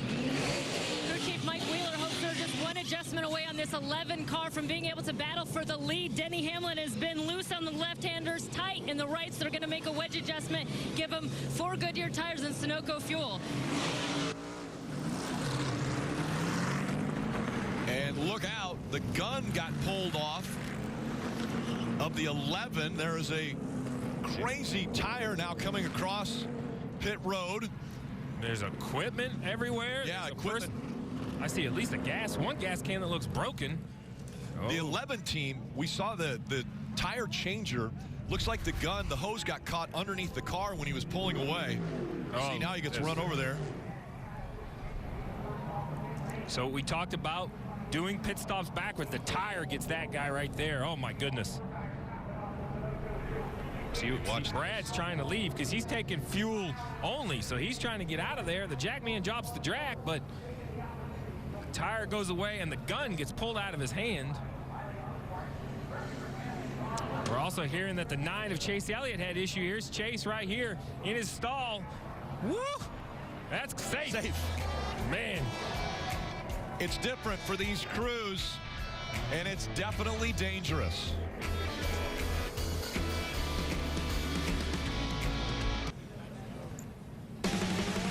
You're watching the Go Bowling at the Glen. 33 laps remain from the Glen after this caution. And the crazy antics on pit road. The AMR safety team who travels with NASCAR week in and week out down checking on the members of the 11 pit crew and making sure everybody was okay after, again, the hose got wrapped around the left rear tire of Denny Hamlin's car and then got ripped out from the pit box. And those tires get bouncing. Those things are heavy. Dave. Guys checking on a problem for the 18 of Kyle Busch. When he came down pit road, they tried to put fuel in the car. Something went wrong with the fuel probe. It looks like now they're looking at a seal on the plug that goes into the fueling device. And unfortunately, the fuel that was supposed to go in didn't get into the 18 car. Instead, they only got a few gallons in. Disgusted, crew chief Adam Stevens came across the radio and said, well, we've lost this race either way. We can come in and take our fuel now, or we can come in later, but we've given it away. That is so so frustrating. You heard Marty's report about the conversation on the 9. They were worried in general. They wanted the car packed full of fuel so that if there was any sort of mechanical issue, to your point, Dave, it doesn't even really have to be gallons. If it's a gallon or two, they know they can't make it. Adam Stevens is right. I can't, you know, some of those times you say, well, what do they need to go right at this point? I can't dream of what they need. There's no feasible way that I can see this 18 having a chance, knowing a majority of these cars are done coming to pit road. All right, Junior, you see this frustration out of this team, such a dominant car. What do you think the team is feeling right now? And how about Kyle Busch? Oops, excuse me. Kyle, yeah, he's probably pretty disappointed. I mean, obviously having one of the best cars, aside from Chase Elliott, you know, Kyle, he's going to get everything he can, though. He doesn't think they've lost this race. He's not going to give up. He's going to fight his way through this field. So if I'm a fan or myself up here on this perch, I'm excited to see him try to do that and see what these guys can salvage with this kind of an issue. If they can find a way to keep fueling that car and give him enough, he's going to work his way through this traffic best he can. It'll be harder as he gets closer toward the front of the field. Don't count him out just yet. And none of these races are easy to win. We see what just happened on pit road. But right now, my attention shifts to Chase Elliott. We've seen how many close calls he's had of winning these races. The 2 cars that he had to beat, it appeared to, are now in trouble. Denny Hamlin with the penalty. Kyle Busch obviously with the problem he had. So now it's about Chase Elliott executing. He has a fast enough car, no mistakes, great restarts, do everything right. You have a great chance to win your first race today. Marty. And Jeff, the game has changed obviously for Chase Elliott. Alan Gustafson updating him on where the situation is with everybody that's around him. A moment ago, this was the radio transmission. Everybody's pretty much good to the end here. It's close. Just keep saving. Save all you can. Just got to keep that in mind. And when you get an opportunity to attack, you know, attack. But just don't be frivolous with it. Just save fuel when you can. Copy? Don't be frivolous with it and save when you can. It's going to be a stretch for these guys to make it to the end, but certainly for Chase Elliott, the opportunity for career win #1 right in front of him. And you see Bill Elliott right there, Hall of Famer. We mentioned earlier, where did he get his first win? Well, it was on a road course, and it was at Riverside out of California back in 1983.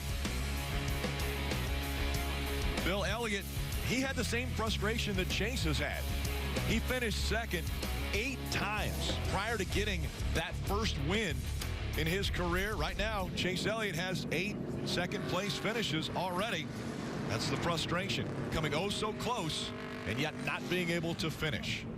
Well, Rick, it's been well documented, the issues for the 11 and for the 18. Well, that really has cycled some new players to the front of the field. So we see Chase Elliott. Well, he's going to line up next to the 3 of Austin Dillon. They've worked strategy wonderfully. They took no tires right there, fuel only. That's allowed him to line up on the front row. Behind him, Kurt Busch is on 2 tires. We heard he had a flat, so he gained some track position. Remember, he started at the tail of the field, right, so he knows how to get through traffic. And don't just count out that 78 yet. Remember, he stayed out and won stage 1 on purpose. Gave up a little track position. And I thought it was interesting. We heard from Mike Wheeler. He said, we think we're the second best car to the 78. I said, was that a Freudian slip? Did he really mean the 18? Or does he think the 78's the best car here? We're getting ready to find out. Well, also up there in the mix, the 19 of Daniel Suarez. He's running 6. Chase Elliott, Austin Dillon making up row number 1. Green flag back in the air. Chase Elliott rocketing away. Right behind him, Kurt Busch trying to stay with him as they go into turn number 1. 3 wide behind him for second. Chase Elliott. There's Kurt Busch. Then the 78 of Martin Truex Jr. moves up to 3rd. Everybody rooting and gouging for positions now as they enter the exit, or actually enter the exit. It is Chase Elliott. He's away with the lead in the 9. Kurt Busch, the new customer at the back door in the 41, as everybody makes it cleanly through turn number 4. Chase Elliott's got to feel pretty good having the confidence that the 18 car is not up there to battle for this lead, knowing the speed he has in his car. But don't count out Kurt Busch. Kurt Busch, a great road course racer. And then Martin Truex Jr., the guy who's won the last few road course races in the series, marching his way into 3rd place. Yeah, this is crazy. These late race restarts always create this group of cars running together. Martin Truex Jr. looking for second to come to try to take the charge to Chase Elliott. Good move underneath Kurt Busch. Heading to turn turn 7. Now, the 9 of Chase Elliott will see the 78 of Mark Truex Jr. in his mirror. Mark Truex Jr. trying to make it 3 wins in a row at road course races. He won here a year ago, then won Sonoma earlier this year, and now has moved up to second, chasing after the 9. Marty. And Rick, one of the keys for the 78 winning this race last year, the same exact lap they pitted on, they got out to the lead quickly and then saved from there. So I'm wondering from the drivers, Jeff, for you, how difficult is that? Because you know you've got to make it to the end of the race, number one, but you've got to save fuel as you're going throughout this race. It's a difficult process. Truex had to save hard in the final 10 laps of this race to win it last year. I think right now, if you're Martin Truex Jr., you're thinking more cautions are coming. This is Watkins Glen. This is a road course. I think you can save a little bit because you're going to get a chance to bunch the field back up. If you go 10, 15 laps with no caution, then maybe go ahead and start pushing the issue, Steve. But right now, I think you'd be saving fuel. I really think they had a couple yellows right there after they pitted, or a couple yellow flag laps that are going to help them save fuel. But I agree. Go hard now. Let's worry about fuel if we can get the lead. You don't want to allow the 9. If you save fuel now, guess what the 9's going to do? He's going to save as well, Rick. Right. He's going to back right up to you. So both of these guys are out there. They're kind of in that quandary, right? They want some yellows to save fuel, but I don't think they want the bunch of filled up too many times to give somebody like Kyle Busch a chance to get back in the mix. Chase Elliott out to a very sizable lead over Martin Truex Jr., and we know that Alan Gustafson knows how to win these races. He actually was with Kyle Busch when Kyle Busch won his very first race in the Cup Series, and Chase Elliott looking for his first as well. Chase Elliott has the fastest car, ran a 71.81. Truex is 72.33. What do you do when you're running a little slower than the leader? Drive it harder. Look at Martin Truex Jr. jump them curves. That's the entrance to the inner loop. Going to cut over them curves, put the whole car on them curves. Watch them as they come through the exit. Using a ton of curve there, trying to straighten out that inner loop much faster. And the field working their way through the carousel once again as you see the gap between the 9 of Chase Elliott and the 78 of Martin Truex Jr.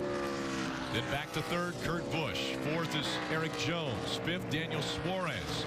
Austin Dillon has fallen back to the 6th position after starting on the front row. And there's the 18 of Kyle Busch. Already, Kyle Busch has made his way up to 18.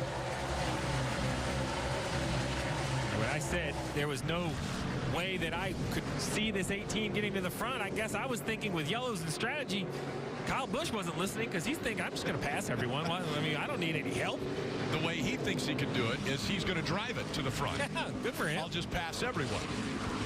Guys, he's had such a fast race car today. He's been about a half a second clearly faster than even the third place car. The only car to be able to run with him today, obviously, Chase Elliott. So I think he can drive all the way up to at least second place. Depends on where we get the cautions and how they fall to be able to give him a shot to get up there with Chase Elliott. Yeah, I think the big advantage that the 18 of Busch has is that he didn't have to worry about fuel. Remember, they had that problem, and he came in 2 laps later under caution, filled it up, so there's no worry about saving fuel for him. He's just hammer down going as fast as he can. Yeah, and Jeff Burton, you mentioned earlier how good that 18 is. Could be the best on a road course. He just easily passed the 48 of Jimmy Johnson as we go NASCAR nonstop.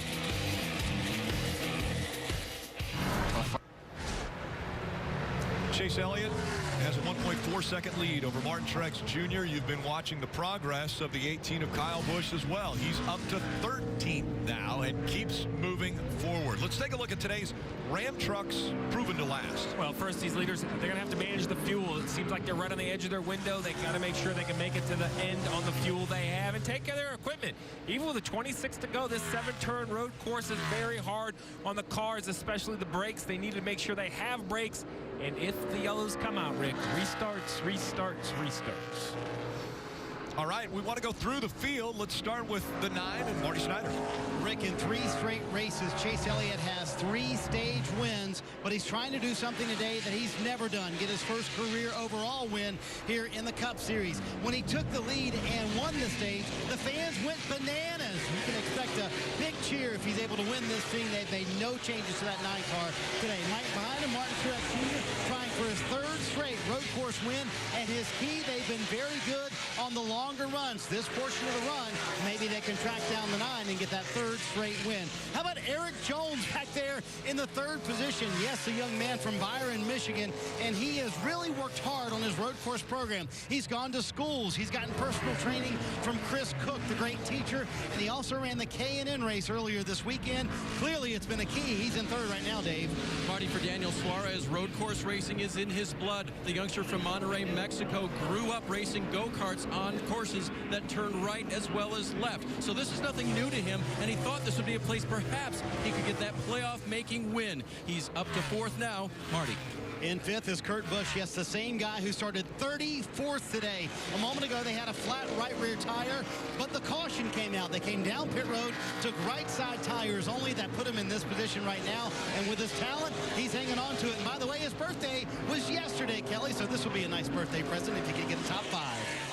Well, Jamie McMurray in that one car trying to close in on the birthday. Boy, it's been a disappointing and frustrating season for this one team, to say the least. Crew Chief Matt McCall, though, said this race here was an outlier where they knew they could take some risk with strategy.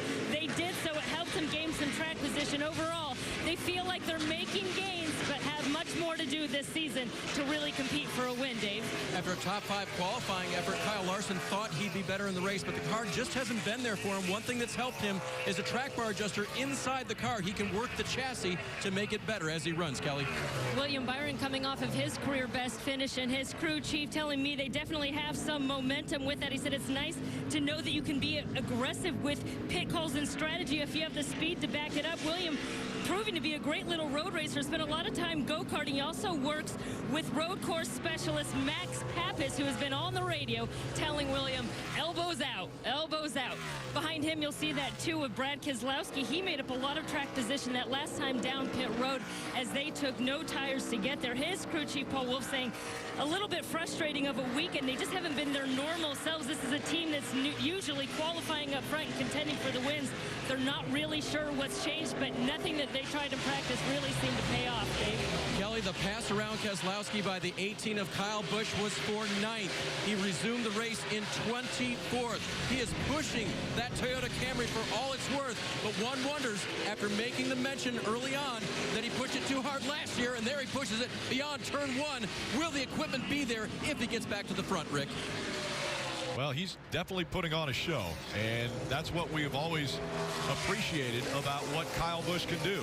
He shows us how talented he is week in and week out, whether it's winning a race or it's doing what he's doing right now, starting 24th and going by people like a Brad Keselowski, like a Kevin Harvick, champions of the sport, like they're standing still. Yeah, I mean, you saw that slide through the inner loop right there of Brad Keselowski. Kyle Busch took advantage of that. Almost gave it back at turn well. Oh, the 6 of Matt Kenseth off track. He gets it refired, going back in the right direction. Oh, I know where that is. That's up with you, Dale Jr. in the inner loop.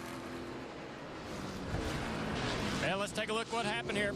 I think entering the inner loop, he's going to have some issues at sending him over. Oh, yeah. He's getting passed by Denny Hamlin, who's been coming through the back of the field. Just turns it around in the center of the inner loop. That probably doesn't make any contact here. Long slide there. He's hoping he don't hit nothing. Denny's been working his way just like Kyle Busch through the back, from the back of the field, and got to be aggressive to make them passes and take those positions when you can. Denny Hamlin has made his way up to 19th, nowhere close to what Kyle Busch has done. He's 9th. We go NASCAR nonstop.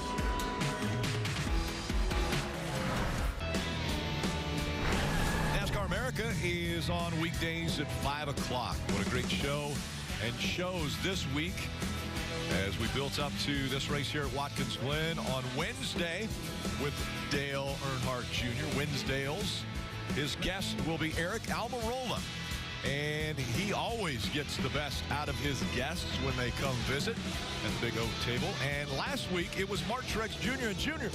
You guys learned quite a bit about Martin Truex Jr. at the Big Oak Table. Yeah, we sure did. The week before, we learned that Kyle Busch took photography in high school. That was crazy. And then Truex, he designs and builds his own gas-powered boats, RC boats, and he holds 14 world records. That's what he does with his time off. Pretty incredible. How about you? Remote controlled boats? No, and no world records either. I mean, just now, now he's a champion and 14 more records. I'm just going to sit up here in shame. Apparently, I can't live up to those sort of levels. Well, he's looking good. He's still 1.2 seconds behind Chase Elliott. And then behind him is Eric Jones, who's 9.2 seconds behind Chase Elliott. But listen into the radio. Just good to the number, like I told you. So if you get in this position where you're still stretching, just save a little bit in case there's a green-white checker, because no one's coming from behind right now, and we're not getting on the guys in front of us. I'll keep you aware of gaps and lap time. Oh, the old NASCAR overtime. I like what the 20's thinking right there, planning ahead. At some point, you have to ask yourself, Chris Gale says, look, it doesn't look like we can run down the 9 of the 78. Suarez isn't coming from behind. So let's go ahead and take advantage of this. Save some fuel. If we do have an overtime situation, maybe that'll make the 20 the best on fuel. I will say, though, Eric Jones, nobody is coming but his teammate, the 18 of Kyle Busch. Now, he's all the way back in 9th, but he's coming slowly but surely. And behind him, you mentioned his teammate, Kyle Busch, coming. He's moved all the way up to 9th place. Well, all these leaders, they've kind of stretched it out, but it's not quite as easy from here on back. Jamie McMurray, Kyle Larson, Kurt Busch, Kyle Busch, and then behind them, William Byron doing a really good job today. So these guys right here, they're battling for position. And right now, if you're looking, I mean, Busch, he's only a few cars away from being up in the top 5, so he's not out of this race. If you get a late race restart, this guy right here is going to be dangerous. Well, you can tell that he's aggressive. Kyle Busch now will set his sights on his brother, Kurt Busch. He's about a half a second behind him, but he's in 8th position now. So Kyle Busch has made it up to 8th. Kurt Busch is running 7th. There he is. There's the gap between the two. But as you mentioned, a couple interesting names that are up here in the top 10. Daniel Suarez having a very good run. He is yet to win in the Monster Energy Cup Series. He's running in the 4th position. And William Byron running 9th now. He has consistently run well and is showing that he has a little promise behind the wheel of that 24 car. I think a lot of people were wondering if maybe he moved up a little bit too quick after winning the championship in the Xfinity Series a year ago. He moved right into the Cup Series, and that was something that he's such a young race car driver, just 20 years old. William Byron has struggled, I think, to get the feel of these cars and get the way the competition is in this series. Jeff? Yeah, Rick, I think the thing with William Byron is, yeah, he may have moved up too quick, but that doesn't matter as long as everyone has patience. So if all the people at Hendrick Motorsports and all the sponsors and everybody involved, they understand he came maybe a year, maybe two, even two earlier, but give him time, and he has the ability to be successful. So, you know, when you're going to give a 20-year-old a chance at a Cup car, you also have to be willing to give him a chance to prove he can do it over a long period of time. You can't expect him to come in and just start winning races right off the bat. So patience is the key for success with this team and this driver. Jeff, a lot of people rooting for a new winner like Byron or perhaps Chase Elliott up front, but there's a lot of drivers who also would appreciate one of the same winners, one of the guys that's won already this year. And Bowman fits that category because he's the last driver still in on points if there's not a new winner. He doesn't get pushed out. He helped himself last week with a career best finish at Pocono, and on the last stop, they decided to take on tires as well as fuel to not jump track position because Greg Ives told the driver, I want a nice, safe top 15 to keep us where we are. You can see the points on the left. Bowman in the 88 still good, but barely unless there's a new winner and he gets pushed down. Yeah, you see a plus 63 over the 17 of Ricky Stenhouse Jr. Eric Almirola, I think, is worth discussing, even though it looks good at 140 down in 14th. He's had a little bit of a struggle today with an early accident. I mean, the variety of schedule when you leave here at the Glen, it's crazy, Rick, right? We go to completely different racetracks every week, so nothing is guaranteed. And then with 15 to go here at the Glen, there's no guarantees here. As Martin Truex Jr., he is not letting Chase Elliott get out of his sight. Yeah, Martin Truex Jr., he's actually been the fastest car the last several laps, and he's starting to run Chase Elliott down. Now, we don't know how much fuel they've saved or if they're still saving. I got to believe with 15 to go, you got to go at this point. But Martin Truex Jr. doing a nice job of staying calm and starting to get close enough to apply some pressure. You can see Martin Truex Jr. loose off of turn 6. That tells me he's not saving fuel. He's full throttle. Starting to get aggressive now. The intensity ramping up. 14 laps to go at the Glen. And Martin Truex Jr. doesn't want anyone else to jump into the party. The big three, Martin Truex Jr., Kyle Busch, Kevin Harvick, they've been dominating the season. He doesn't want to give up that position. He doesn't want anyone else to win. That's why he is dogging Chase Elliott right now.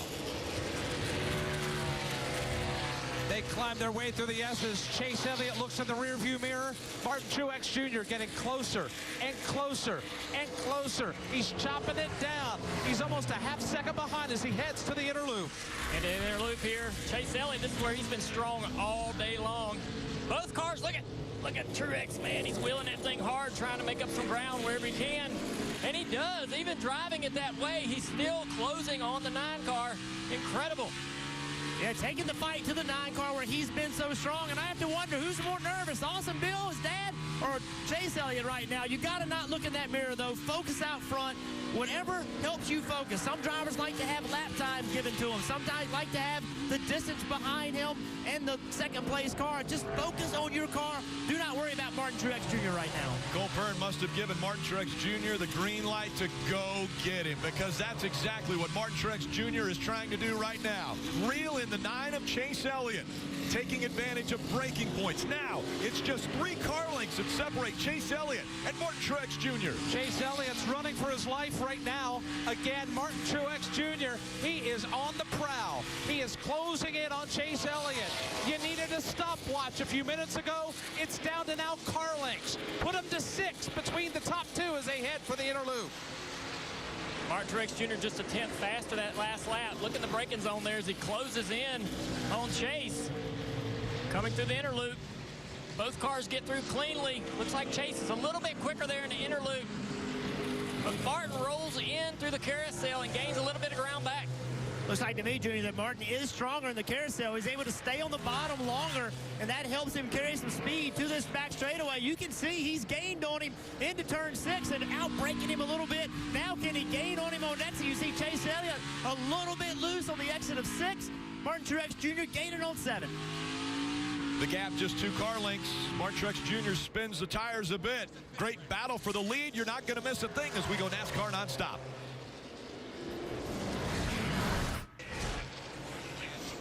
You didn't miss a thing. Ross Chastain, slow on the racetrack. He actually backed it behind a wall. We stay green. Then the 48 of Jimmy Johnson backs it into the wall in turn 7, but he's able to get onto pit road. We stay green. The battle for the lead continues between Chase Elliott and Martin Truex Jr. You mentioned the 48 and the damage. That's going to make the playoff picture tight. Only 100 or so above the playoff line. And here's what happened. The 47 of Edge Allmendinger, kind of a dive ball move. That's a tough spot. Sometimes the spotters can't see it, can't tell you're there. Really the same thing we saw happen to Eric Almirola earlier in the day. 47 gets in here pretty deep. You see he's on the curb, nowhere to go. Makes contact with the 48, sending him into the wall. Guaranteed there'll be a differencing of opinion on whether that was a good move or not, as we see the 78 of Truex continue to pressure the 9 of Chase Elliott. Here they come out of the inner loop. It's been about the same distance right here. There's times on the racetrack where Truex can close on the 9, but Elliott will gain that ground back somewhere else on the track. It's been pretty even so far the last few laps. Yeah, that right there, Truex was not able to hold the bottom in that carousel where we've seen him so strong. He still seems to be able to outbrake Chase Elliott, though, which tells me if he can ever get to him, he's got an advantage on braking. That's so important on a road course where you can overbrake somebody and drive next to him getting into a corner. That's the same thing I'm seeing, Jeff. The 78 does have an advantage on corner entry. As I go back to that 48, Rick, I forget, he doesn't have a rearview mirror. He may have had no idea Allmendinger was back there. Well, the 9 of Chase Elliott, he has a rearview mirror, and it's full of the 78 of Martin Truex Jr. Chase Elliott coming out of turn number 1, looking for career win number 1. Can he hold off a Monster Energy NASCAR Cup Series champion? Martin Truex Jr. fading in the last couple of laps. That gives Chase Elliott some breathing room, Dale Jr. It's up to 6 as they leave turn 4. Chase Elliott is making that lead a little bigger as they go through these final laps, but as he sees that 78 in the mirror, it's going to get harder and harder to be clean. Will he make these mistakes to give up some ground to the 78? If the 78 gets within 2 car lengths, he's going to feel that pressure. Yeah, the 78 right there, Truex, he completely has changed his line in the carousel. He's using way up the racetrack to try to turn and get a good run down the back straightaway, and it does seem to help him down the back straightaway. It hurts him in the carousel, but it seems to be helping his momentum. But we've seen Chase Elliott the last 2 laps. He's had the fastest race car on the racetrack. Junior, you used the right word, mistakes.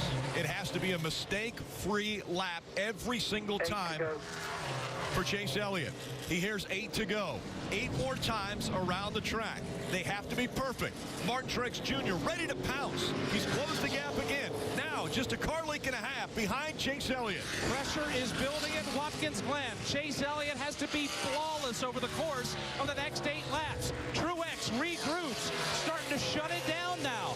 Put the separation to 4 car lengths. Chase Elliott looks in the rearview mirror and sees Truex starting to creep in just a tad. After every corner, he looks in that rearview mirror to see whether he's gained any ground or put any distance between him and the 78. That 78 looks a little bigger in the mirror. He feels that pressure, that anxiety starts to build as the laps start to click off. Can Chase be mistake-free these last few laps and not give Martin Truex Jr. an opportunity to pass? 44 career Cup Series wins for his dad, but this one I think would mean more than any one of those 44. Watching your son try to get his first win at Watkins Glen, but he is going to have to earn it. Martin Truex Jr. is very good under braking. He is going to put the pressure on. It's coming, Steve. Chase Elliott has been so hard on himself, coming so close to getting the first win. Now just 7 laps away from that first win. Martin Truex Jr. continuing to try to find a way around the 9. That time he looked a little to the inside, taking a little bit more of a risk, getting into turn number 1, closing the gap. But again, Chase Elliott pulls away. Martin Truex Jr., the closest he's been to Chase Elliott since we went back under the green flag. Here comes Truex across turn number 4. Elliott now 2 car lengths apart, and they're closing in on lap traffic headed to the inner loop. Chase Elliott is driving the race of his life. Never won on the Cup circuit. It's his dream. Look at this. Oh, lap traffic. These guys are trying to get out of the way. I don't think they could have done a better job to get out of the way right there. Chase driving the race of his life right now. You know that his heart is in his throat. It's incredible pressure for him to try to maintain his lead. Trouble over here in front of me. Austin Dillon's run off course. Right in turn 6, where they're coming right now, Austin Dillon working along the wall. The gap, still a car length between the top 2. No caution has come out. Chase Elliott, almost like at a super speedway, looking in his mirror. How close will that 78 get? Martin Truex Jr. continuing to try to put the pressure on. The more pressure he could put on Chase Elliott, the more possibility Chase Elliott will make a mistake. Gets through turn number 1 clean. Chase Elliott still 2 car lengths in front of the 78. The crowd in the Essex grandstands are about to lose their mind. They're almost trying to will him to victory lane. That him is Chase Elliott. He is driving the race of his life, the hardest he has all day long, trying to keep Martin Truex Jr. in the rearview mirror, and is successful in doing so, at least for now. Absolutely. He's been pretty much mistake-free these last few laps. I think if he can continue that, Martin will not have an opportunity. He will not be able to close the gap. You can see it right there. Martin just can't get any closer than this right here, and that's just not enough to really give Chase any kind of issue aero-wise to be able to put enough pressure on his car to upset the 9. Yeah, he's got what he's got to do. Martin Truex Jr., we saw him do it a couple laps ago. He just showed Elliott that, hey, I want this spot. He kind of turned right down the front straightaway. Wasn't close enough to make the pass. But what I've seen lately is the mistakes actually have been coming from Truex. He's trying to find some speed in his car. The car just doesn't have the grip right now. And, Jeff, that's what it's going to come down to. Mistakes. Alan Gustafson calmly. 5 to go in his 99th start. Can Chase Elliott be mistake-free?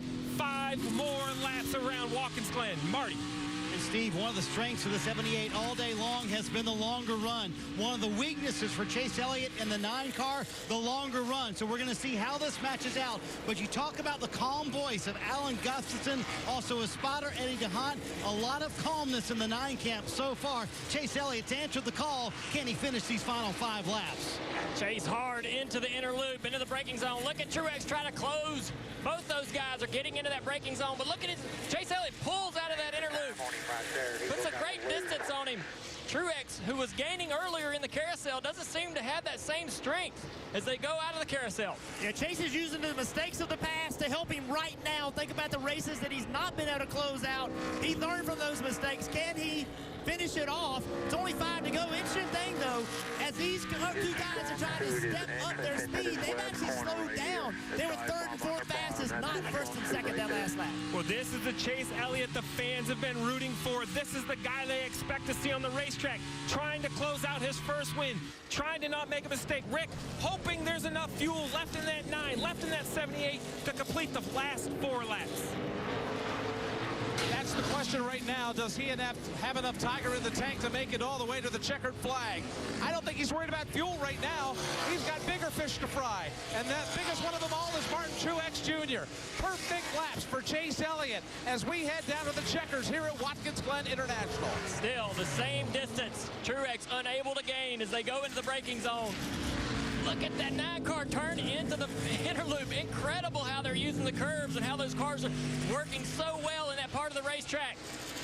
Chase gets a wide arc into the carousel, gets him a good drive off. Let's see what kind of runoff he gets here. Looks great to me. Yeah, great run by Chase Elliott, doing a really good job. He's got to work with some lap traffic that's coming up. He's going to have to time it right to not catch that lap traffic in front of him in the wrong place. That could be a huge roll coming down here into turn 1, is finding a way to get to that lap traffic in the proper place. Coming up on 3 laps to go, Chase Elliott having enough fuel, completely out of their mind now. These two are racing for the win. They're giving everything they have. Diving into turn number 1, the gap now 1 car length. The 78 of Martin Truex Jr. has closed the gap, fighting for that lead. The talk all season long has been about the big 3. Kevin Harvick, Kyle Busch, and Martin Truex Jr. Chase Elliott's trying to steal the thunder this afternoon in Watkins Glen. The battle for the lead, now separated by 2 car lengths on the backstretch. Here they come back into the inner loop. The son of a legend trying to make a name for himself. Jumping over them curves. Both cars entering hard, using all the curves. Chase again stretches just a little bit, maybe a car length through the inner loop, through the exit of the inner loop. Through the carousel, Martin closes in the middle, but Chase gains ground on exit. A great recovery by Chase Elliott. He missed turn 1 and the beginning of the S's that lap. That allowed Martin Truex Jr. to close in. He cannot make those mistakes.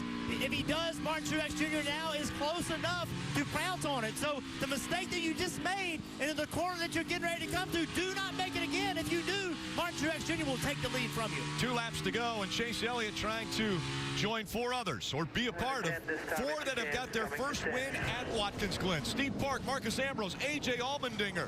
They've done it. Can Chase Elliott finish it? 250 career wins for Hendrick Motorsport if he's able to win. Hold your breath time at Watkins Glen. Chase Elliott, Martin Truex Jr. Now they are closer together. Put the separation at 2 car lengths. Elliott, Truex, they've left the field. This race comes down to these 2 drivers right now headed up the back straightaway. Truex is definitely putting the pressure on in turns 1 and up through the S's, but this is Chase Elliott's into the racetrack. Look at Truex makes a mistake right there and misses the exit of the inner loop. That is it. Right there, if Chase Elliott could just put together a lap and a half, he is going to win this race. Coming through the carousel to the corner exit, Chase is going to look in the mirror and see the distance to the 78. What a great feeling. That's why we love racing, Junior. 2 guys going at it, forcing Truex Jr. into a mistake. You're right. Now the spotter's got to be telling him, hey, you got 5 car lengths, but he cannot take it too easy. You cannot relax. You still have to attack, but you have some room to back down just a little bit so you don't make a mistake. And coming out onto the front stretch, the white flag in the air. 1 lap to go, presented by Credit One Bank. 7 turns. He just needs to do 7 turns perfectly at Watkins Glen to grab his first career win. He goes wide through turn 1. The 78 coming up, closing the gap. Fans jumping up and down, yelling, screaming, losing their minds here at Watkins Glen. Can Elliott hang on? He's back to 2 car lengths in front of Truex as they leave the S's for the final time. Almost giving up the lead in turn 1, but he's now got another comfortable lead as he breaks into the inner loop. Martin Truex charges hard, trying to gain that ground back. No mistakes by either driver here, but Chase Elliott a cleaner corner. Now it's about 4 car lengths there through the carousel. Chase Elliott almost home free. Truex wide in the corner. He looks to be in great shape, but the mistake that he made in 1 again cannot be replicated here in turn 6. Truex is out of fuel. Truex is out. Now Chase can just cruise to victory lane. His spotter lets him know he's out of fuel. Chase Elliott comes out of turn number 7. The crowd roars. They're going to see for the first time Chase Elliott win in the Monster Energy Cup Series.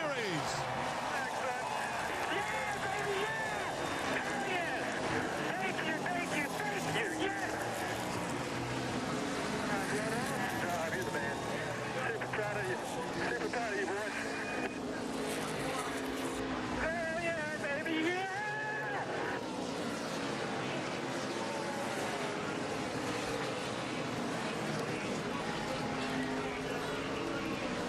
Great job, boys. Turn that son of a gun down, boys. Right now, at the Dawsonville pool room, the bell is going to ring. They ring the siren when Bill Elliott won, and now they ring the siren when Chase Elliott wins. And look who he's looking at. His dad's up on the spotter stand. I'm out of gas. And he runs out of gas at the furthest place away from the start-finish line. The hell of a birthday present right there, AG.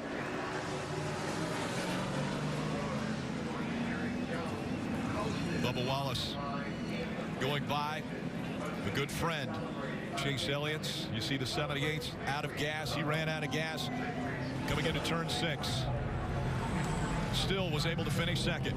Kyle Larson showing his pleasure. Everyone going by, congratulating the 22-year-old. I need a push, baby. I need a push. Chase Elliott wins in the Monster Energy Cup Series for the first time.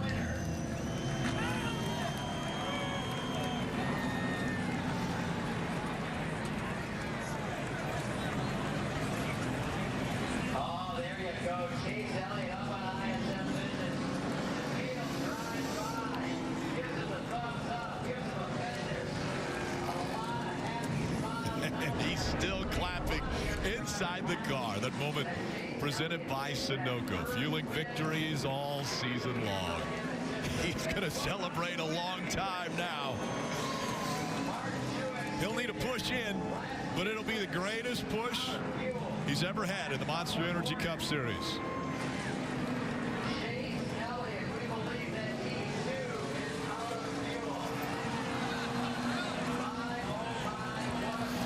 Let's go to the winning crew chief. Oh, take a look at this. How about this? A 7-time champion. He's going to give him a push. His teammate at Hendrick Motorsports. And again, as I mentioned earlier, 250 wins for Hendrick Motorsports. And the 250th coming at the hands of Chase Elliott. How about that?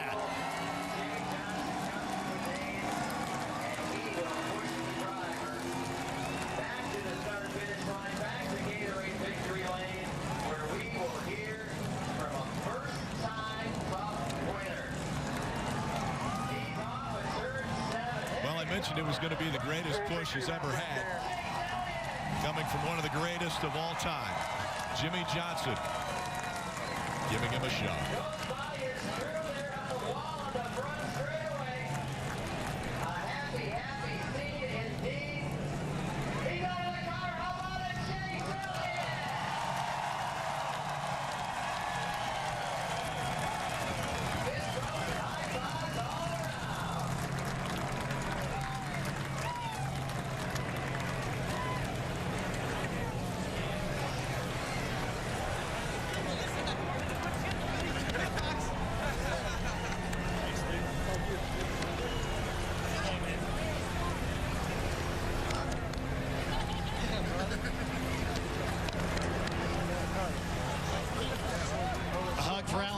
And what a celebration for Chase Elliott, who finally, after so many tries, gets that first career win. The emotion, you could hear him after after the checkered flag. He was emotional in there.